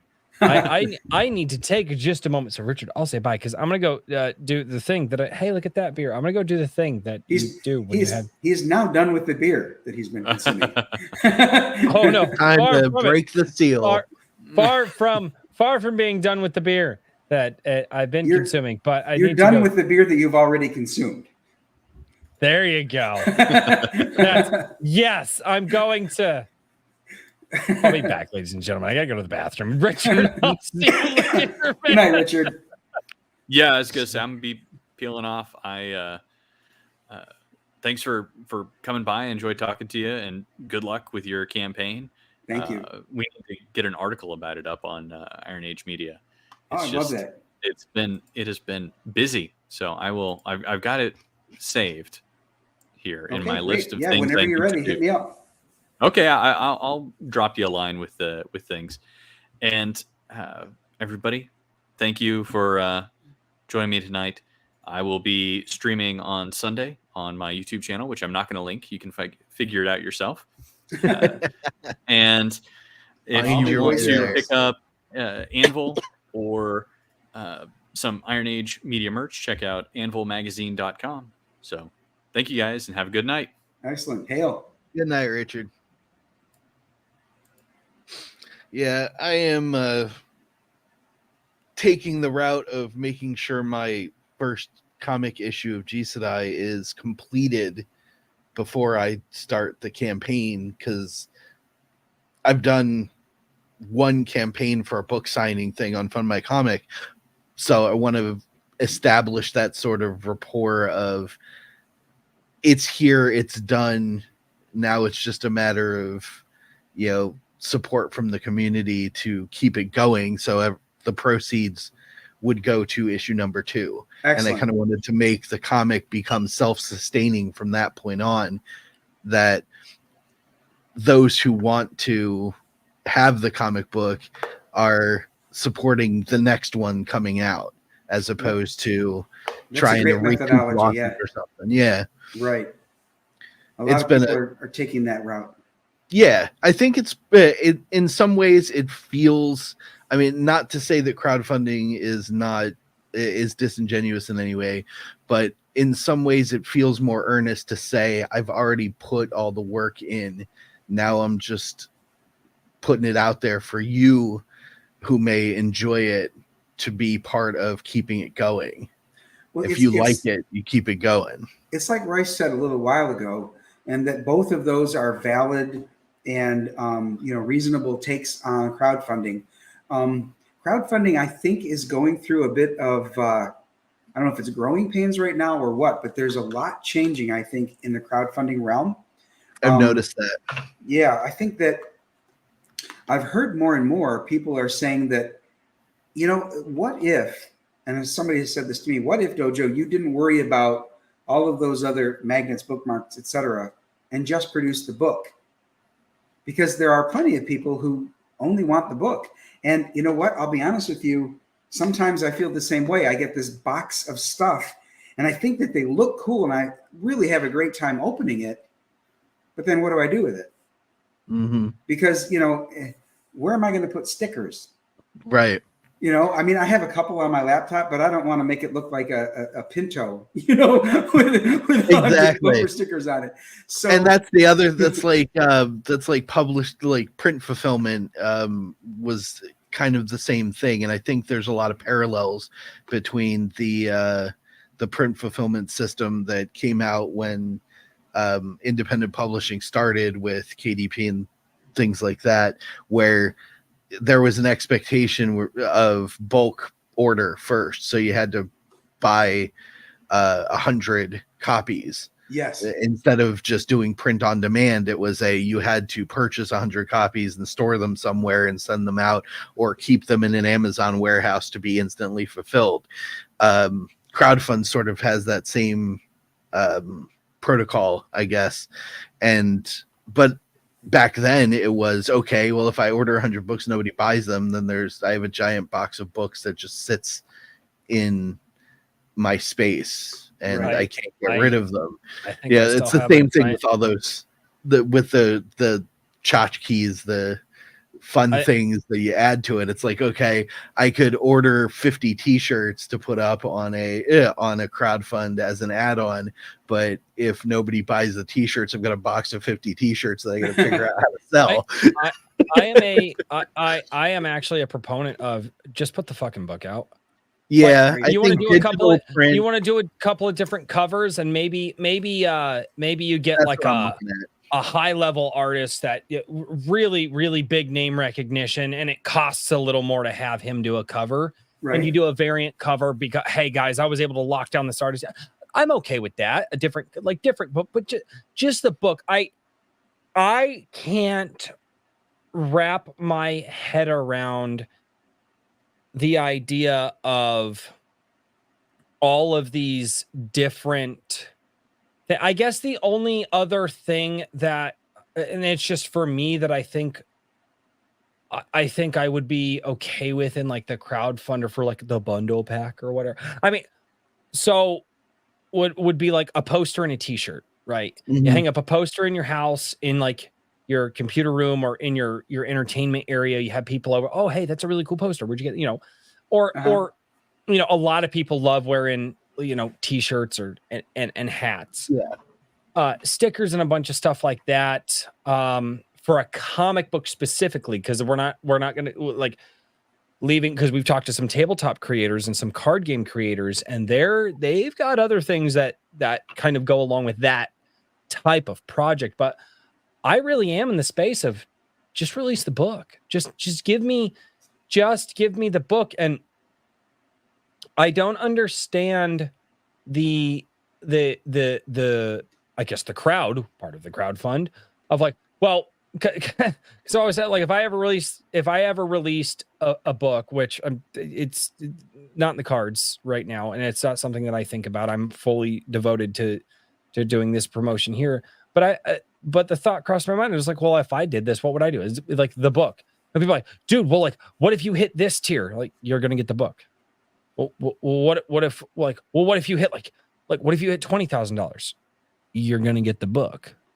Like, it's guys, it's like, what if I walked into a gas station and I gave I put M&Ms on the table and they were like, yeah, the price for the M&Ms is this, but if you pay me $20 for the M&Ms, I don't know, get a Kit Kat or something else off the. It's like, guy, like, you're paying for a product. I don't understand this idea of, if we hit this goal, now I, as the creator, have to come up with some other.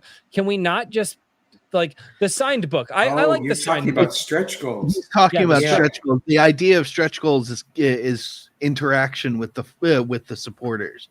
So the idea of a stretch goal is that if we reach a larger point, some extra thing is now something that you get as a rarity. It incentive to get to the stretch. Yeah, exactly. All right, here's my stretch goal. I ever come up with the book. Here's a stretch goal that I'll buy. You get one. You get one. You will get one stretch goal from me if I ever came up with a book or a crowdfunder.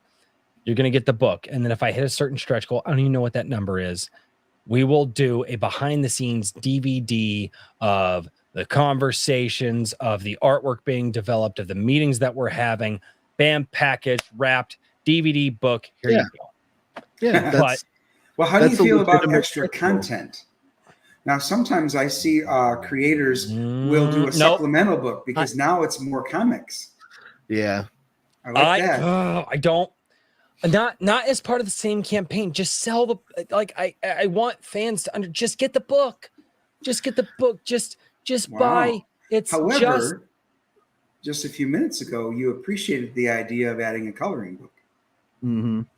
No, I do appreciate that. Well, and like I said, with posters and t-shirts and stuff, I like the coloring book idea because, but again, that is very specific to my family. I have 4 children. Yeah. Talking with a lot of people out there, there's a lot of people out there be interested in the book. They're not going to buy a coloring book. They don't have kids. They're single people, right? I'm becoming a niche market here. Because how many 32-year-olds do you know, or 31-year-old or whatever, that have, 4 kids who, like, I'm in a very, very different market for what I'm asking for. And I recognize that. It's part of the reason that I don't mesh with my generation very well. But again, I can appreciate certain things while still saying just the book. The book's got me interested. I just want that thing. But the stretch goals and stuff, I don't understand that. It's interesting to hear that take. To a certain extent, I can agree with them, but at the same time, in my opinion, if you have extra things that you can utilize to get more attention on what it is that you're trying to put out as far as a project, like behind the scenes stuff, that the idea of the behind the scenes DVD conversation thing, that makes sense as a stretch goal. Doing chibi stickers as a stretch goal, not so much. That to me, that's like checkout counter candy. It should be there to begin with if somebody wants to pay the extra buck for it. It doesn't count as a stretch goal at least in my mind. So I kind of get what Royce is saying, but I also agree with Dojo. It's a little odd. I don't mind like stuck in the middle here. No, I don't mind merch for the stuff. I just crowdfunding. And again, guys, I'm new to this. Like I got to get you on Incendiary so we can fight about this. I'm ready to go. As long as you don't mind. Bryce will fight about anything. As long as what? as long as you don't mind if I rant and rave, and because I will, and yell. I have to be able to yell. I got to see you go up against Peter. I don't know. One of my co-hosts, Peter Orchard. I'll do it. I'm down. He will. And again, this is just kind of a newcomer to this space, and everybody knows. I mean, dude, it's so weird. I've been thinking about this because new people are constantly coming in, and some people are like, "Hey, where did you get your start with other guys?" I've always been in this weird space. Like I'm like halfway in between normie and nerd. Like I consumed a lot of like the cartoons and stuff. I had friends who read the comics and stuff. And when I was curious, I called my friends and I'd talk and they would educate me about what was going on in the comics. Like, why don't you just read the comics? And I'm like, because reading's for nerds and I'm not as big of a nerd as you. Like legit, the reading thing when I was a kid was not even for comics and superheroes, which is stuff that I loved. Like it was bad. Reading was made to be a chore for me as a kid, and I held on to that for far too many years. It's one of my biggest. It is one of the few things I would change in my life, and I would, in fact, one of the only things that I would change in my life is letting go of that sooner. But I, like it'd be funny, like the new, like back when the CW was releasing semi-competent, comic book, superhero shows. My dad would be like, "Oh, well, this is interesting." And he go, "Hey, Royce, who's this character?" And I'd pop my head out real quick and "Oh yeah, he's actually a villain. He made a couple of appearances." I knew the history of the character, never read the books, but I was educated. That's why I was saying I'm a comic book student. I'm not I'm that puts me in sort of a fan area, but I'm more of a comic book student because I learn about them in the same ways that I would learn it. But I've always been in this weird area. So coming into this into this space, I still kind of have a lot of that half nerd, half normie mentality, and I don't know how to understand some of it, such as the stretch goals and such. And I think that it probably works to my advantage because like you said, I have my own unique perspective on it because. Right. In this space, you either get nerds or nerds. Like you get there's not a lot of normies in this space. Let's face it. No. Like I said, me kind of being in that weird area that I'm in.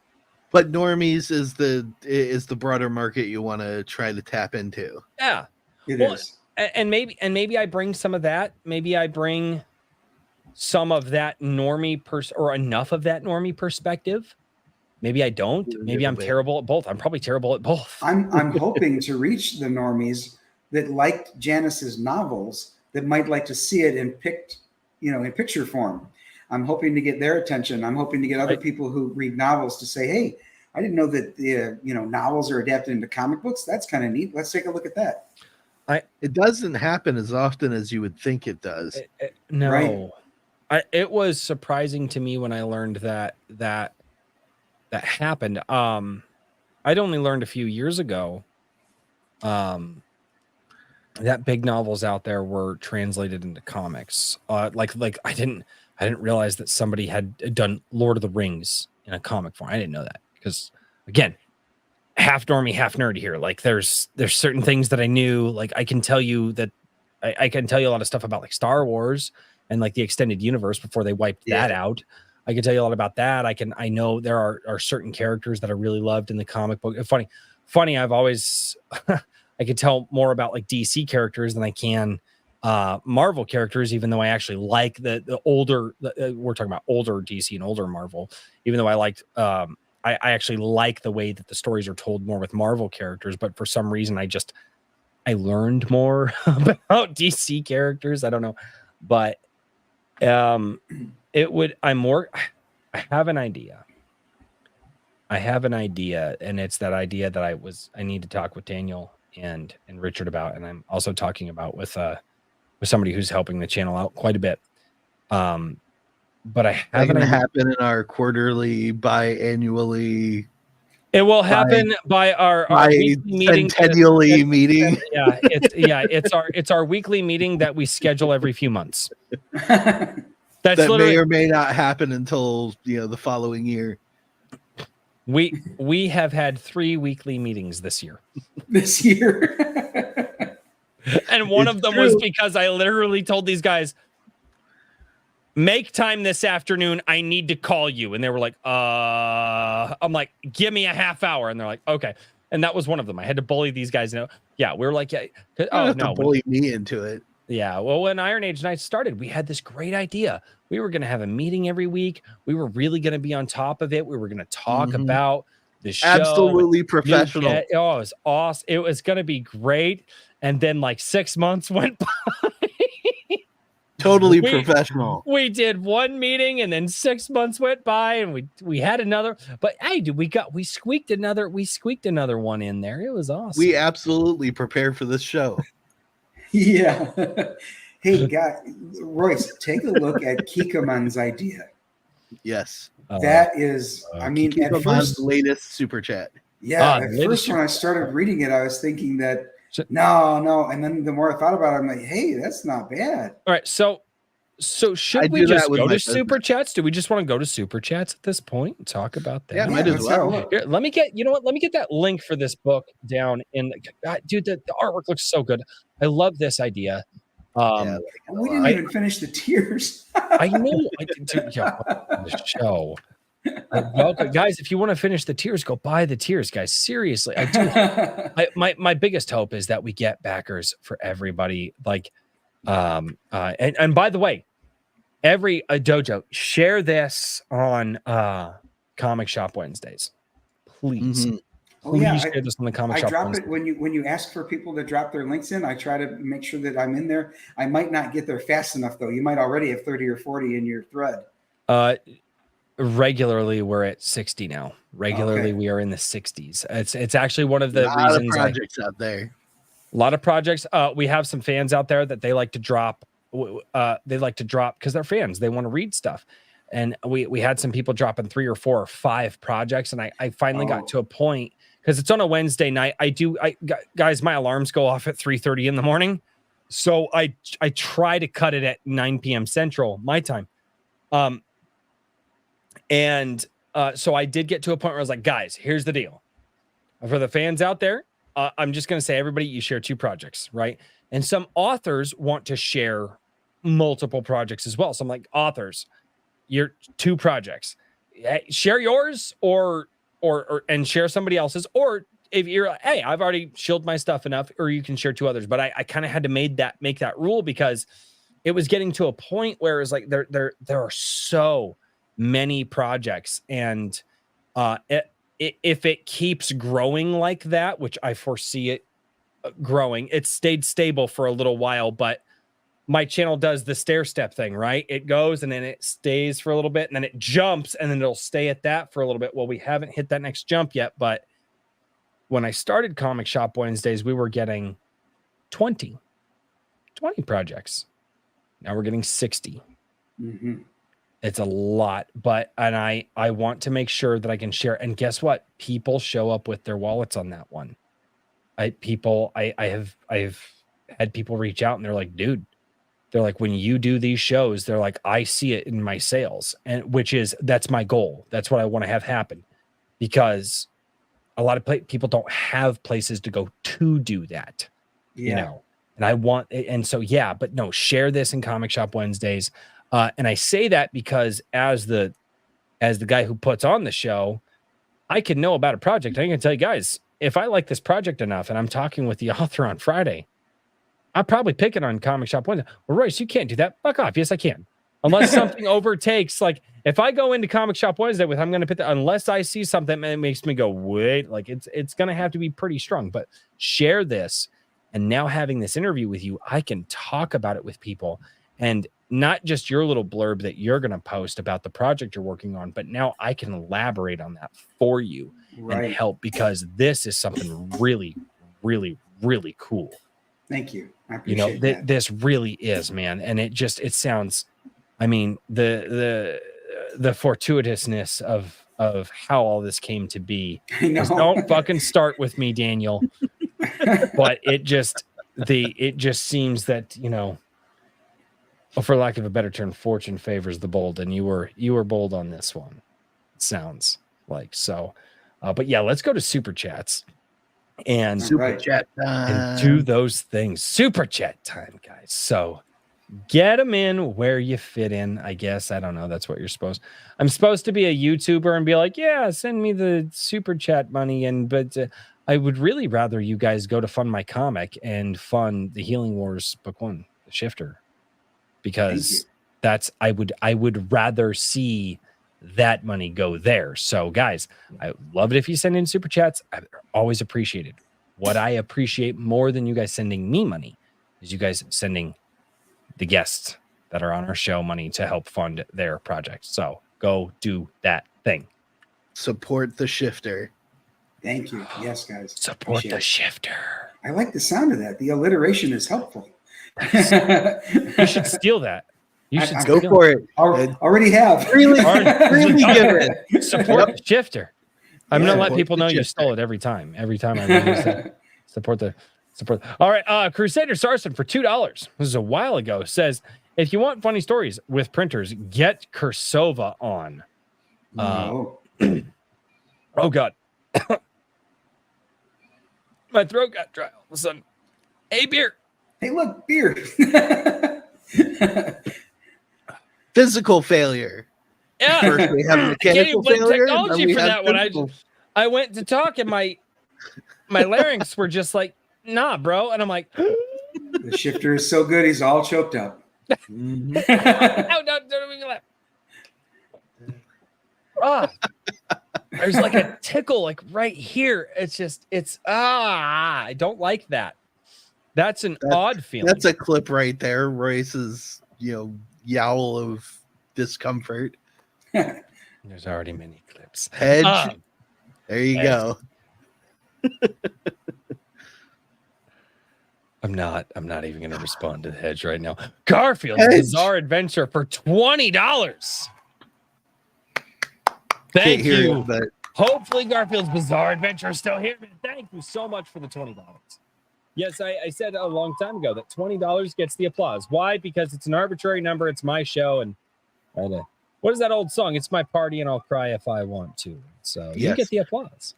But no, whatever's going on with your audio, man, we could barely hear the applause, and then you were cutting out while you were talking too. It's weird. While the applause was playing. I think there's a driver's update. I need to go see if you're clear now, but we could not hear the applause. It's either a driver's update or a firmware update.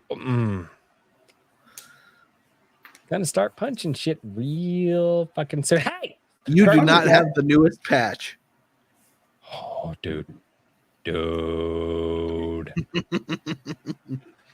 Garfield's Bizarre Adventure for $20. Dude, seriously, $20. Thank you, man. That is $20 is a lot of money, man. That ain't cheap. All this printer talk is making me hungry. Here's 20. I'm gonna go cook up some steak. Attaboy. I hope that you put a big, fat, juicy steak in your mouth for me. Wait, what? That sounded... What? Phrasing. Moving right along. You're like, this will be funny, and then you get... Oh, no. That was not... That was a bit... Hey, gay. Beer.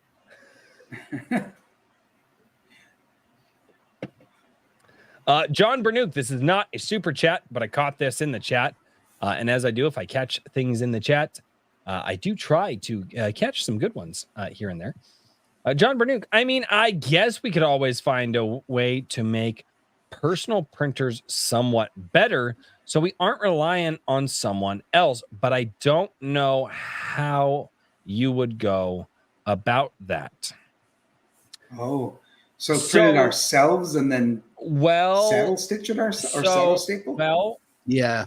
So here, when he put that, this was my thought. It would have to be somebody who would have to have multiple small profile as in size, small profile printers that could handle the various different projects, and you would have to have one set up for like novel size. Getting going. Like if I am going to go out tomorrow and I'm gonna move things around and I'm gonna have these various different printers that can handle what I need handled. Okay. The first thing I'm gonna do is I'm gonna call somebody and say, hey, I need bookbinding. Here are these sizes I am going to work in for novels, for comics, for tabletop handbooks, for pulp, right? Let's get, here's the standard sizes, because again, we're talking, if I'm going to try to put something in my office that's going to be able to just go, right? I'm going to have these 5 or 6 printers here. They're going to have to be highly efficient. Okay. I'm going to be able to get all of these printings done. All right.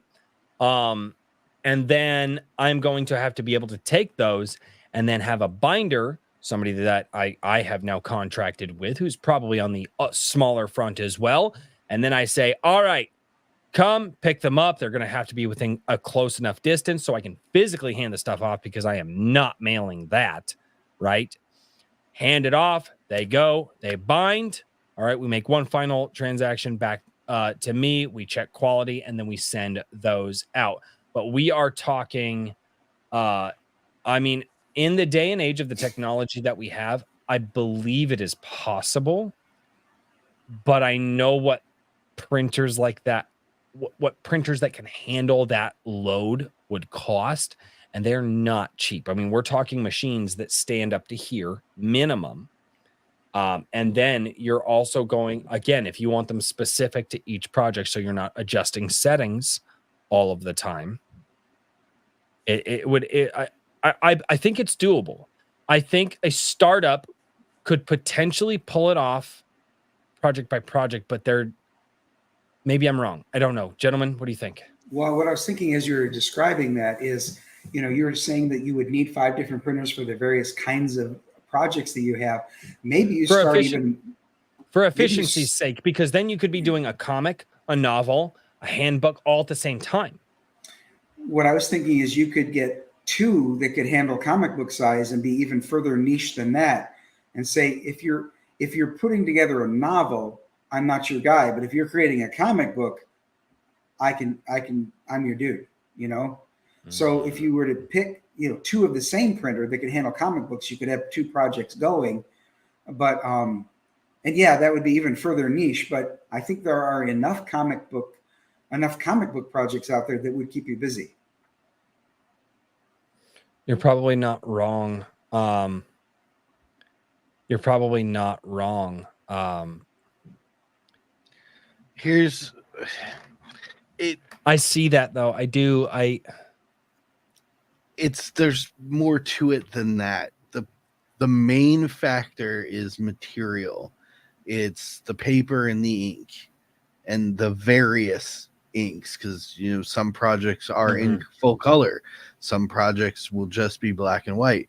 But either way, I think the average, like if you were to do this on a standard industrial print, black and white printer with a toner cartridge, I think the total is roughly 300 pages per cartridge on a standard industrial printer. So if you're printing books, most books on average are about 300 pages. Some are twice as much, some are 3 times as much. So you're burning through cartridge after cartridge on individual projects, and those cartridges are not cheap. No, and that's part of the problem, is that in order for it to be a sustainable business model, a small press is actually going to charge more than a large press or a print-on-demand system. These printers that don't do cartridges, but they actually have the tanks that the reservoir. The reservoir printers make it better. But not perfect, but better. But you also really, like, who's going to be able to afford that? That's the thing. It's either a larger business that has, for all intents and purposes, subsidized this particular department, and they're making their revenue from something else, or it's a small print press using lesser equipment that's going to charge you more for production in order for them to even continue to exist. Otherwise, they're going to end up going bankrupt and selling it to somebody else who's going to do the same thing. Let me see if I can't come up with my multi-million-dollar idea, and then Right. maybe I just open up ADWC pretty. I'm thinking of things. I just need to find. I've been working on it myself slowly but surely in the background as a side project. And the most sustainable way that I can see to do it is essentially time sharing a press, which is I pay someone else's business to come in for X amount of hours and run my stuff. That's the simplest way to pull it off. So you own the stuff, yes, but it sits dormant until you say, all right, I have this many. Even wow, it's almost like a rental system. Actually, it's more so. There's but you're renting the labor instead of renting the. No, I'm renting the equipment. So oh, I'd be in charge of the labor myself. I'd have to bring in my own staff on their off hours. I would almost rather just own the equipment if you could, and then rent the staff who knows how to run it. Yeah, skilled labor equals more than. I would not want just some randos coming in to absolutely fuck it up. No, that's not what I'm saying. What I'm saying is, we'll get specific so it makes sense. There is a press that I am in contact with in New Jersey. Yes. And they have all of the equipment. They have all of the materials. Yes. So what we're talking about doing potentially, we have to hash out the details, but potentially is I come in, say, on Saturday and Sunday, and I run X amount of pages using X amount of materials, etc., on Saturday and Sunday with whatever staff that I decide to bring in. If it's just going to be me there all day, whatever. If it's going to be me and two other people, whatever, I pay them separately. But that at the end of that weekend, after I have to account for the material that I've used from their press and pay them for that, plus a surcharge for using their equipment, basically. You had mentioned, you kind of said the timeshare idea, and the thing when you said that I had in my mind is you pay them X amount of dollars and say, I want this many days a year dedicated to my printing. Yeah. And then, but you have to schedule it out. You obviously we will schedule it out. Right. And I will, if I have to cancel, obviously I have this many days to let you know that I cancel, Right. But you go in, you say, here's this amount of money to pay for this many days a year. Right.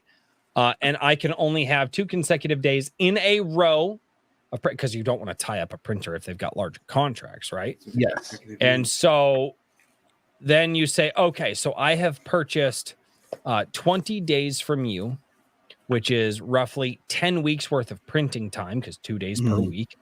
And then the project gets done, and you say, okay, looks like the project is going to fulfill. We've hit our end goal. We're going to conclude here. Let's schedule the first printing run, the first 2 days of printing, however many weeks away, like what you guaranteed you have now. And then, but you do the timeshare. You've already paid for the days of printing. Now it's just a matter of scheduling.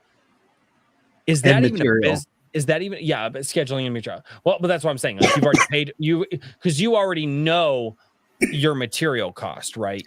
Sort of, yeah. There's leeway, but yeah, I get where you're going. But what I'm saying is, okay, let's just say I know I've got this book, this paperweight, this size.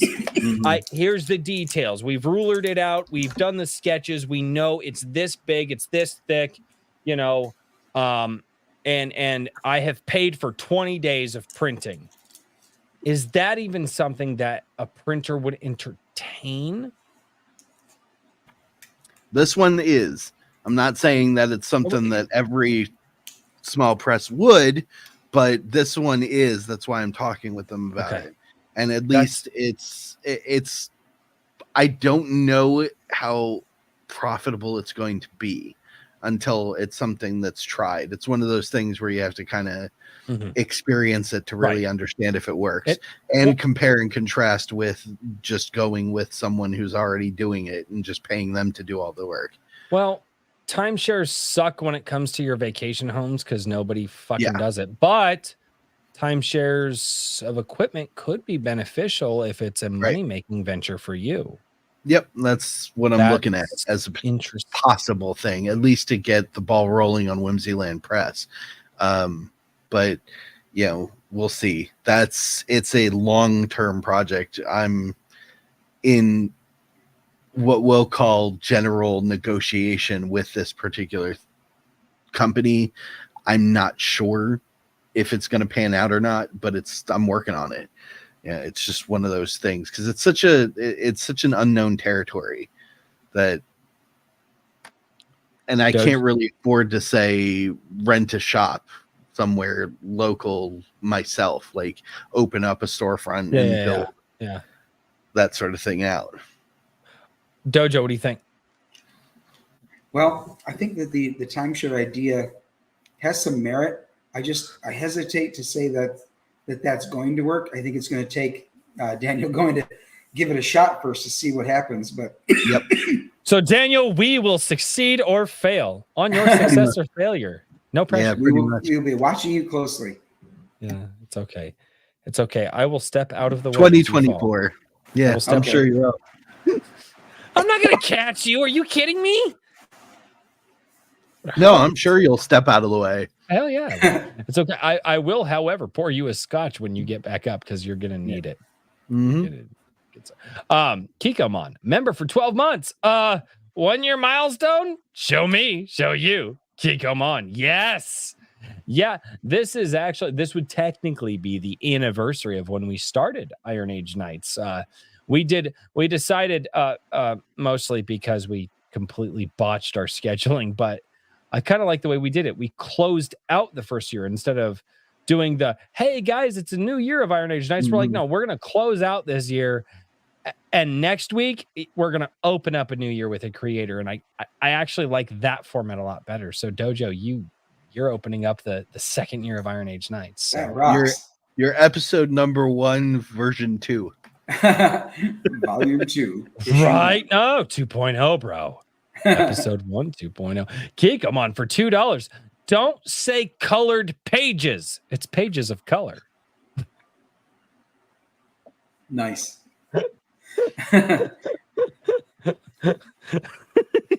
Since when is Kikomon the PC police? What I love is that's the same fucking thing. Yeah. If you come out and you say colored people, it's the same as saying people of color. You're just putting an of in there. And nobody gets it. Well, you know what? Too, I have a color. It's beige, but I have a color. I don't know. This is my color. I wear black. That's my color. Kikomon for $2. How about you buying a goat? No. He's a weird silence. No, I'm not buying a goat. At this point, right. He's buying 2 goats. No, I'm not buying fucking 2 goats. That's why Craig and I aren't bros anymore. I think he left. He's right. He's buying 3 goats. You see how this works? Daniel, I swear to holy hell. You need to stop objecting, apparently. This has gone. Here's the problem.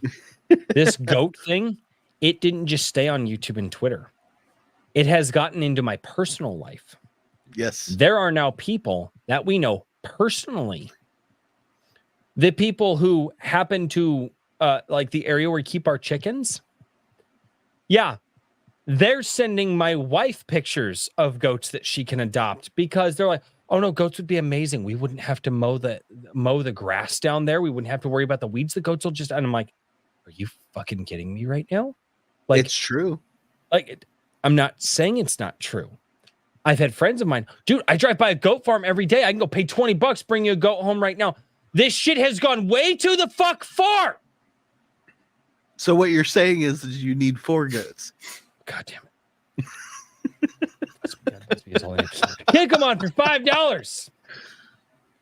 You can also offer things that you have accomplished while still working on the book. But I agree, buying something accomplished is more attractive.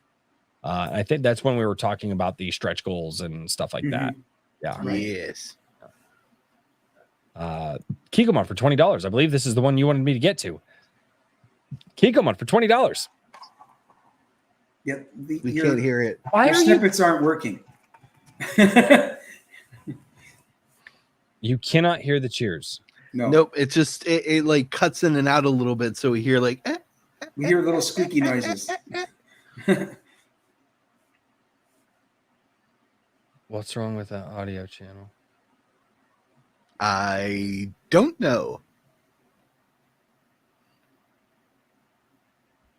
6 seconds of dead air. So let's not worry about solving that now. Well, the problem is that concerns me because there could be this soundboard was a gift from a friend of mine. Okay. And if it's what I think it is, it's actually a problem with the board. Boo. That's not good. Yeah, that's called warranty work. Yeah. Which means audio quality might suffer here for or it's just StreamYard. The outro is going to be interesting. Yeah, right.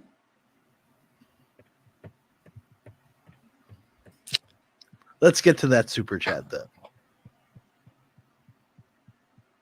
I hear it fine though. Why? All right.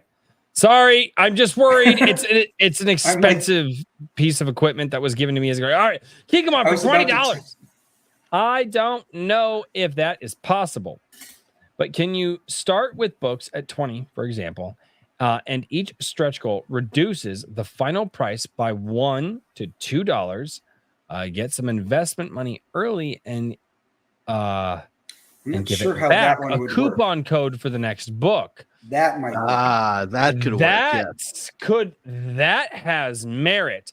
Hey guys, if we hit this stretch goal, you'll get if we hit this stretch goal, every backer will get a $5 coupon code. $2.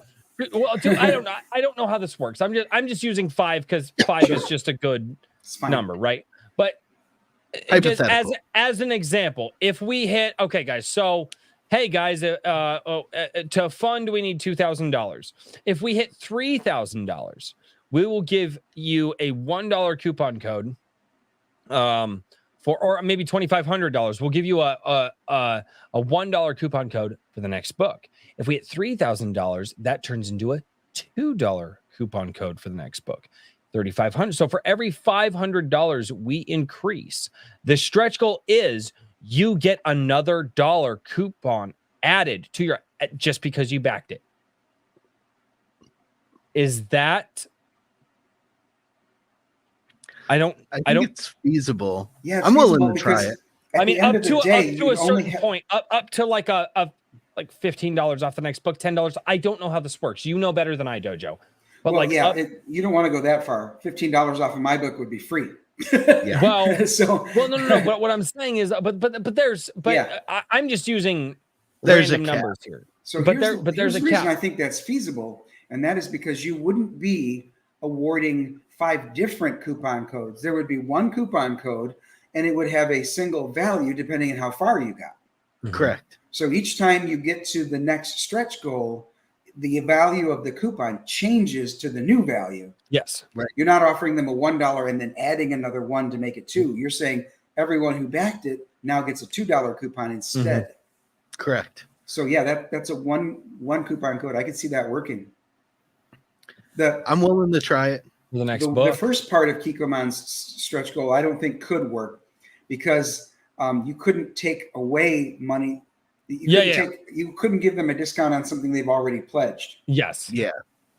But I love the coupon code idea. You could give them a discount on something they haven't done yet. And that could be interesting. I wonder if people, so if I buy this book, I get a discount on the next book up to $10 or whatever. Again, that's every individual never going to happen. Would set that up. No, what I'm saying. Okay, but what if you get a creator out there that's like, it's because there are some out there. They're like, this is 160 pages, a graphic novel, big colors, huge. We're going all out. It's $45 for the book, right? But if we keep hitting them stretch goals every $500, the next book that we plan on doing, which is the same size, it goes from 45 to 35. It's based on how much the total project cost versus but that's why I'm saying $10 is probably too much. I could see maybe 5 as a cap, but here's the going thing, below though. that, well, you're eating it goes into the idea of being able to pay for the next project, right? But I don't know how that works. I'm just throwing out ideas. So here's another thing. You are almost, not quite, but almost guaranteeing that they are return backers. Yes. You know what I mean? If they're excited about getting a coupon to buy your next book, that means they're waiting for they're going to back your next book. How awesome is that? And you physically send them the coupon in the book as like a bookmark. You could potentially do, because bookmarks can be cheap enough. But hey guys, here's your coupon in the form of a bookmark. Keep it with your book. That way you have it when the time is right. Yeah, and then you just have to think about how then do they redeem the coupon. Now, I wouldn't want them to have to send it to me, but they could. You'd put a code on the website. Hey guys, enter. You'd have to work with like Luke Stone from Fund My Comic and say, hey, they need to have a coupon code area, and they type in their coupon code and bling, you've redeemed this for. But the thing is, the coupon code would have to be unique to the individual, because if I send Daniel the coupon and he really likes Royce and gives Royce the coupon code, couldn't Royce also type in that coupon code to get a discount that he didn't? Well, they'd only be redeemable once, but I mean, you can get random coupon generators. Oh, sure. I'm just saying that would be a step you'd have to take. Yeah, it depends on the medium. So if you're doing it through FMC, it would be something that we'd have to work with Luke on. But if you were doing it like Eric did on his personal website, you have more control over the amount of uses. So say, because I have that capacity, I'm starting to sell my books on my own website. So when you set up a coupon system or a discount code, you can set how many uses that discount code has before it's dead. I hold on. I have an idea. When you sell your comic book, it has the QR code on the back. Yeah. When they click on, when they click on redeem my coupon, you would have to, because I've seen websites do this. You say redeem my coupon, it opens up the camera and it scans the QR code on the back of the book. Done. Yeah, somebody who actually knows how to do that would have to set that up, though. Yes, but it is doable. The technology exists already. Mm-hmm. That's what I'm saying. Like that. It's just a matter of implementation. That's what I was talking about. Yeah, that would be something that you would be better served doing on your own website as a crowdfund, like Eric July did with the pre-orders, as opposed to, say, trying to convince Stone to set up on an FMC. Oh, look at that. Bazinga. Excellent, Ray. Hey, Ray, do you happen to be, probably not, I don't know if you're much of a Gilded user or if you like to be in various Discords or other Gildeds or anything like that, but Ray, both of these gentlemen are in my Dojo. You're in my Gilded, right? No. I don't remember. I thought you were. Ray, you can touch base with Mr. Daniel P. Riley here over there, and we'll get you in contact with Dojo. But there's been a lot of really good technical conversations tonight. Well, I am not on Discord. I mentioned Discord just because Gilded is the same as Discord. It's just less communist. But I actually, the funny thing is I've never actually been a part of any other server other than my own. And from what I am to understand is I lucked out. I did not buy the goat, Caro. Oh, he's buying 4 goats. No, I'm not buying 4 goats. That's correct. He's buying 5 goats. I'm a ball hair away from launching my own crowdfunding plugin. It's ready 99%. Oh, Really? Okay. Ray Haylock, please join my Gilded. Please Or touch you base. can contact me directly on Twix. Yeah, be and gay Mr. like DP that. Whatever. Riley. It's fine. It's fine. It's fine. Caro, would you do me a favor? Please and thank you. Would you do the linkies to Mr. Daniel P. Riley? And would you also do the linkies to Dojo Kun Comics on Twitter? So that way Ray Haylock can get. Thank you so much, Caro. I think the coupon code thing has merit. I agree. Hey guys, because I mean, how easy? Hey guys, if we get enough backers, we're gonna start adding dollars off to the next book, to my next project for you. I said I'm willing to try it. So when I set up the crowdfund for G Sedai issue 1, I will make that a stretch goal, and we'll test it. Well, speaking of stretch goals, Kikomon for $5. Stretch goal number 1: authors used underwear. Ew. Stretch goals number 2: a lock of the author's hair. Oh God, this is getting weird. Wait, now, are you talking about this author or the woman that wrote the trilogy? Because that might make a huge difference. No, sir. No, absolutely not, Kikomon. Don't mess with the locks, Confirming you man. want it on the Twix before I spam it everywhere. No. I need to know. I don't know what Daniel P. Riley's tags are, and I don't know what Dojo Kun's tags are on Twitter. Would you share their respective Twitter tags in this chat, please? At Dojo Kun so Comics. Ray Haylock can get in touch with them. I did that myself. Stock people. Yes, Carol, you're amazing. I should have just said that. Stretch goal 3: sacrifice a goat for Allah in the name of right. No, God, well, you are buying 5, so I guess you I'm could not sacrifice buying 1. fucking goats. That's correct. So you're buying 6. He takes a while to understand how a pattern forms, doesn't he?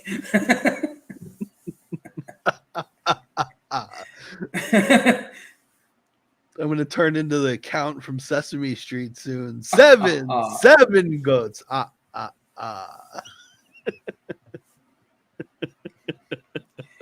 So, Royce, thanks for having me on. Royce, it's just like nuke. We're done. Kikomon for $5. Industrial size digital printers are quite revolutionary. Can print on demand. You can do almost everything on those, but they're 1.5 mil entry. Mm-hmm. That's out of my price range. Mm-hmm. Oh, 1.5 mil just to enter the game. Yeah. Oh. Barriers to entry are high. Extremely high. I didn't know why. Oh, by the way, Carol, that conversation we were having earlier, when we go into the after show, I would love to send you a link to get in here. And then once Dojo pieces out, I'll talk with Caro and Daniel about this idea that I had. Dojo, nothing against you at all, but this is an idea I want to dismissed. Well, no, I'm still going to talk with you in the background. So, I'm not going to just kick you off. There's this idea that I have, and I just want to see if it has merit. I think it does, and it's born from my frustration, deep-seated, horrible frustrations. Kikomon for $5. Look up HP Indigo Digital Presses. Amazing machine. Crowdfund those and target indies. HP Indigo Digital Presses. Okay. Yeah, I've looked at them. This conversation, we might solve, I mean, maybe not tonight, but if all of us get pissed off enough, one of us will solve the printing problem. Yeah, I've been working on it. I mean, I have the space in my basement to set the whole thing up. It's just a matter of the funding for it. But there's all sorts of moving parts involved. It would become a full-time job, which means there would be no new books for me. Well, and I'd have to totally redirect Whimsyland from what I'm currently doing to printing, because the hours are going to be crazy. Network with the local high schools. Nope. Whoa. And talk to the local high schools about. I'm dead serious about this. For kids who are who are struggling with getting the credits and all that, a lot of places do work programs to trade work hours for credits earned in high school. Something like that. And if you went up to kids and it's like, hey guys, you want to print comic books and get credit for going to school? Things like that are there. Now, don't get me wrong. I absolutely despise the federal education system. Also, you'd probably want to have a warehouse with, not just your basement. Like, hey kids, you want to come? Yeah, exactly. That's what I'm thinking. I'm like, Royce is trying to set me up to get on a sex offender registry. No. You need to do it more professionally. Let's just cut this off. What I'm saying is there are means and methods to do this and ways to get labor for less expensive that do trade off to something valuable to somebody else. Yeah. Right? And I believe the Chinese have perfected that, and we don't like them very much. Garfield's Bizarre Adventure. For $20. I can't hit my button because it's not working. That's pissing me off. Right. We'll clap. There you go. My Gary button doesn't work anymore. I was so excited to get my Gary button and it doesn't work anymore. I'm a huge fan of milestone goals. Additionally, amenities being added to the campaign is always a plus in my book. Also, as an adult, I love reading mature content, but I also enjoy reading content I can read with my nephews.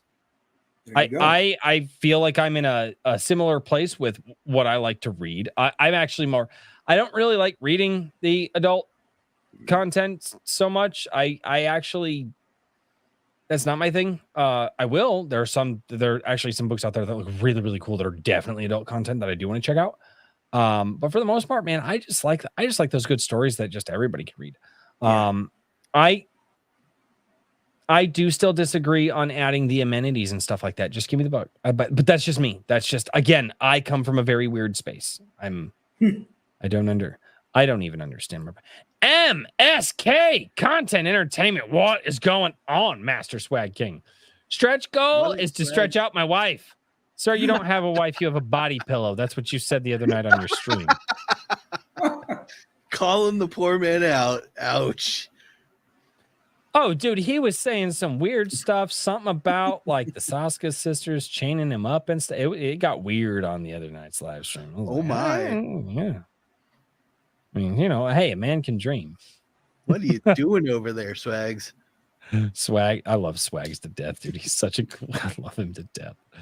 I had fun on his show. Ram member for 12 months. Buy the goat, Royce. No. 7. Dear 8 pounds, 6 ounces, baby Jesus. I love what Herman Hunter said. He's like, thanks for being on, Dojo. Now get out. Yeah. Royce. Hey, Dojo, you got a project that you're promoting? I do. We may have mentioned it. We might have mentioned it. Well, mention it one more time, good sir. Don't start the God fucking bless it. You guys have posts. You guys have that umbrella guy's fucking web guy doing the goat shit. Damn it. Yes. This is going way too far. 7 goats. I am terrified. And I am fucking terrified of the day that this shit starts popping up on larger streams. Oh fuck! I shouldn't have said that. Damn it! Yep, it'll get there. Now we're at 7 goats. Yep, we're at 7 goats, and it's time to support the shifter. Yes, lots of S's. Mm-hmm. I'll share the link. All right.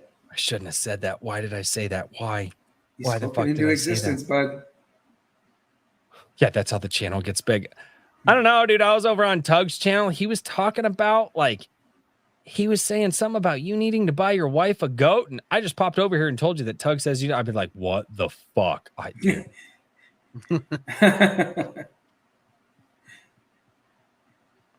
Daniel. Yes. You have places.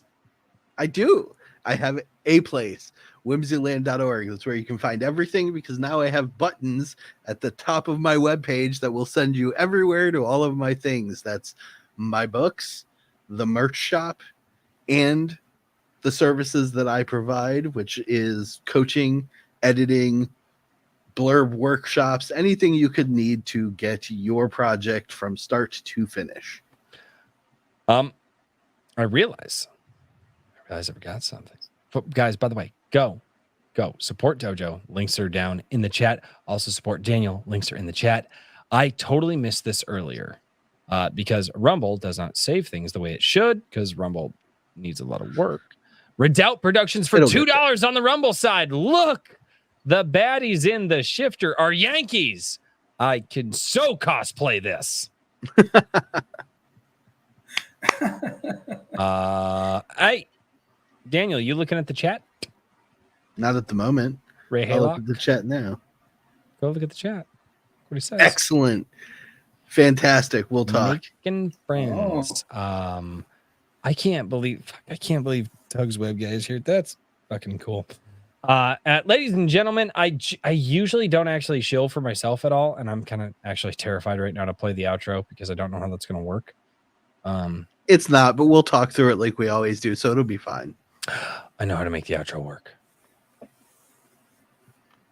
Do you want me to finish my drink and just go dun dun dun dun dun dun dun dun dun dun?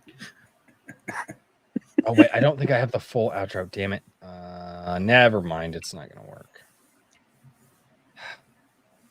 And now, why is my computer so slow lately? All right. No, I usually don't show. So guys, here, hey! All right, sorry guys, I'm just too many things are running through my brain. Here's the deal. So, Sunday Coffee, for those of you who don't know, it's the live stream that I do every single Sunday at 11 a.m. Central. Generally, up until this point, Sunday Coffee has been me sitting down, reading all of the comments that all of you fantastic people leave on my videos and live streams every week. I'm going to figure out how to balance it out for the weeks that I get a lot of comments and the weeks that I get a little comments. This week's show is going to be very long. For one very good reason, I am welcoming another creator on for about 30 minutes to talk about the project. And this is Nerium. Oh, nice. This is Nerium Nawa, who did Bonds, the Cursed Child, and now they are doing Pumpkids. So yes. I am very, very excited. We scheduled this last week. I would love to have gotten them scheduled on Iron Age Nights, but timing just hasn't worked out. So this right here, Pumpkids, we are going to have Nerium Nawa here on Sunday Coffee, 11 a.m. Central this week to help promote this absolutely fantastic kid-friendly project. I hope everybody tunes in for that. And then as soon as we're done talking about that project, I will then begin to read all of your comments from the almost 200 plus comments that I've gotten on the channel this way. I think some of those are threads, so it's probably not 200. It's probably like 150, which doesn't help. It's going to be a long Sunday Coffee, ladies and gentlemen, but it's going to be a good one. And I do hope that you guys join. And I don't know what to do now because I love playing my outro music, but apparently my outro music is fucked and I don't know what to do. This is the stream that never ends. It just keeps going and going and just hey, good night, everybody. It's come on, guys, music in the background.